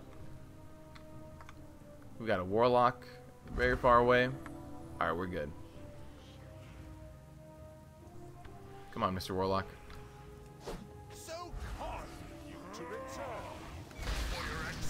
So there's the mechanic going out right now with the whole poison on everybody. And all we need to look out for now is the ground here. So the explosive burst, try not to get hit by it. That targets someone. There's cross ignition. Let me step away from that. That's what you want to avoid, the cross ignition. Here's Deadeye. Let me pop an IP as soon as that goes out. Let me pop a Demo Shout. I need a little bit more rage as well. There it is. I got shield block back. I can keep Vengeance Weaving. I've got another shield block up. Keep Vengeance Weaving. This cannon is going to go out over here. I think that guy's dead. Oof. That was very close. The more you move, the more poison you get right here, by the way. I think they tuned it down because last time we were in here, any small movement did really big amounts of poison generation. So, like, you see that? You see how, like, every time I move, just like that, I get a little bit more poison? You just want to keep it down. Alright, that boss was not as bad as I was expecting. I was expecting people to just die immediately. Oh, there it is. My healer died. He got the Deadeye twice in a row. That'll take you down. Alright, where's the loot? Give me the loot. Oh, we did get something. 345 trinket. Not better, but not bad. Alright, let's earth out of here. Let me show you guys the prop paladin talent point as well. For intensity, I'm going to show you that the prop paladin stuff. We did a lot today. We did Alliance and Horde of the new quest line. We did, what, 3 dungeons on our Vengeance Demon Hunter who just knocks him out. We did a Mythic Plus. Pug Life Demon Hunter. We survived. That was not a rip key. I actually wonder what my key turned into. I didn't even pay attention.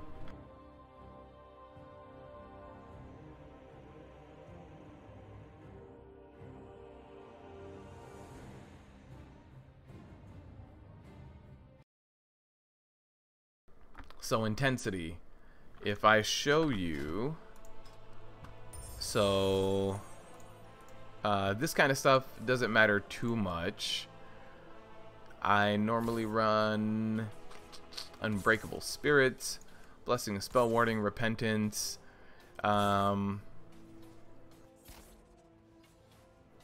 yes, this one, right? Oh, no, actually, I run this. So here it is. So Redoubt gives me 75% more block, right? So I have a really bad shield on this guy. Heroic Dungeon. It blocks 35%, right? So if I pick up Redoubt, it'll jump up from 35% to 49. So you see that? I have Redoubt going here. So from 35 to 49, that makes it 14% better. So 14% damage reduction from one talent point. Right? If I pick up Holy Shield, this is only going to be really good for spells, for magic damage. Blessed Hammer is going to be the autopilot one, right?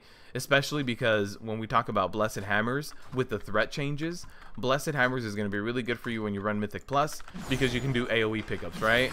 It's going to be really good for you for doing AoE pickups. Redoubt makes it so that you stay with your original Hammer of the Righteous. So if we go back to Redoubt, all I have is Hammer of the Righteous, which makes it so that I'm single target. So my cleaving is going to come from on demand, like these resets on Avenger Shield. I need to do them as soon as they happen, and my Consecrate. And also, if you look at your active mitigation on a prop paladin, you have Shield of the Righteous. If you look at the last, or actually no, the first part of that, slams in front of you with your shield causing holy damage. So the initial part of your Shield of the Righteous is actually a cleave. So if I click on my active mitigation, you see I hit both of them. It's a cleave. So in order to pick up stuff, we don't need Blessed Hammers anymore. If I pop Consecrate, I prioritize my Avenger Shield and I hit everything with my frontal cleave, which is my active mitigation, I'm okay. I'm doing just fine. I can hold threat with that. So you don't necessarily need it, but Blessed Hammers is definitely more autopilot. It's more of a, it just kind of keeps you generating threat. It's going to make it so that you pop your Avenger Shield a little bit more because everything's going to be getting hit with your hammer. But Redoubt mitigates a lot. 15% mitigation is almost a cooldown. Like if you look at something like Demoralizing Shout, that's 20%. You're getting 15% from a talent point. That's going to be up almost all the time, right? So if you look at Redoubt, it's 8-second uptime. In 8 seconds, I'll proc an Avenger Shield. That's no problem. In 8 seconds, I'll be able to do another Avenger Shield. So having that, like if I had more mobs hitting me, I would be able to pop this a little bit more. But yeah, like in 8 seconds, I'll probably have it. Redoubt uptime is gonna be very high. Also something else, if you want to increase your block chance, like right now my block chance is only 23%. Not that great, especially if I'm relying on Redoubt. You look at Mastery. Mastery has been reworked for Paladins twice in the beta, but now it's back to like an old feeling Mastery. The last part of that Mastery in the first paragraph there, your chance to block is increased by 15%. So if you run Mastery heavy, Mastery first and then Haste heavy, and you run Redoubt, you're going to have really good uptime on, you're going to have really good blocks, you're going to have very strong blocks, and then you also have really good active mitigation, which your active mitigation increases your armor. It can be used whenever you want. You now have 3 charges instead of 2 like you did in Legion. It's a frontal cleave. It does a good amount of damage. They did nerf the damage a little bit, but it's still a frontal cleave. Helps you generate threat. If you run double judgment, you get this up a lot faster. So there's a lot of really good things here with the prop paladin, and I think Blessed Hammer takes a back seat now to this. Holy Shield is definitely going to have its place in magic damage heavy raid fights. Redoubt, I feel like it's going to be the other thing that you run, especially if you want to mitigate a lot of magic damage. And I feel like Blessed Hammer is going to be more for farming Mythic Plus. Like, hey, you know what? I can do up to a Mythic plus 10. This week I'm only running a Mythic plus 5 because my buddy needs some gear. Let me run Blessed Hammer, do a ton of damage. Let me just throw hammers everywhere, start proccing my Avenger Shield, and that's how I'm just going to pump out a ton of damage. Yeah, Blessed Hammer is going to help for that. So Blessed Hammer might be like the go-to for farm content. Redoubt's going to help you push physical damage content, and Holy Shield will help you push magical damage. This is a very, very, very strong first tier for a tanking class. Long day. Not so good. Pally's looking to be very strong. Paladin has already been nerfed a little bit. Intensity. So I think Redoubt did 100%, and now I think it got nerfed to 75. I could be wrong. Your active mitigation cleave got nerfed a little bit. So this used to hit really, really strong. That got nerfed. The mastery, I believe, got scaled back a little bit too. You now get less per point of mastery, although that, I know mastery's been reworked 2 or 3 times, and I don't remember if I'm thinking of the right one, but Paladin was a lot stronger when the beta first came out. When Redoubt first came out, Paladin was a lot stronger, and then like they actually put a little bit more towards the Consecrate. But yeah, compared to Legion, Paladin got a ton of buffs. Compared to like the alpha versions, they've remained about the same. But yeah, it's definitely very strong. If you play a Paladin, it's a good time to be a Paladin. Legion was not that great. BfA will be better for you. Alright guys, that is going to do it for today's live stream. I want to thank you all for stopping by. I hope you guys are enjoying all of my weak auras. The weak auras for like Proud Paladin, still not done yet, but Intensity, if you take a look at my YouTube channel, in the following week, I think next week, I will be posting these Paladin weak auras. So if you like my weak auras, they're going to be a little bit more spaced out. Let me show you, like a little bit more spaced out, something more like this. So if you want those weak auras, you can go ahead and follow me on YouTube as well. And so I'm going to have the rest of those weak auras up on next week. I am going to be streaming again this Friday. So if you guys want to stop by on Friday again, please just stop by, say hello. We're going to be running more Mythic Plus keys, doing some more tanking stuff, doing some more beta stuff. So thank you guys for stopping by today, as much as we did a little bit of questing the new Teldrassil stuff. Next week we'll probably do a little bit more. Hopefully next week we can actually set fire to that tree. And something else that's going to be coming, the dungeon guides are going to be coming as soon as BfA launches. You guys are going to get those. If you guys are patron supporters, you guys are going to be getting those a little bit early as well, as I work on more and more of them. I'm working on more in-depth guides for all these tanking classes, kind of like what I did right now, the little breakdown of the talents, kind of what they do with their places. I'm going to be doing more of that as we get closer to BfA, so look out for a lot more content. It is going to be a little bit more tank centric until BfA launches and we get those dungeon guides out, and then the Mythic Plus guys will be following. So thank you guys for stopping by. I really do appreciate it. Join me on Friday as well. Shout out to all the sponsors, patrons, donators, everybody who just stops by and talks to me. I really do appreciate it. I do appreciate you guys keeping me busy and having a chat with you guys. It helps me not be a crazy person talking to a camera. Alright guys, I will see you all on Friday, same time, 11:45 a.m. Pacific time, and we'll send this off with a little bit of a dwarf dance. Maybe they'll get a unique Dark Iron dwarf dance as well. Yeah, see you all on Friday. Thanks again everyone for stopping by.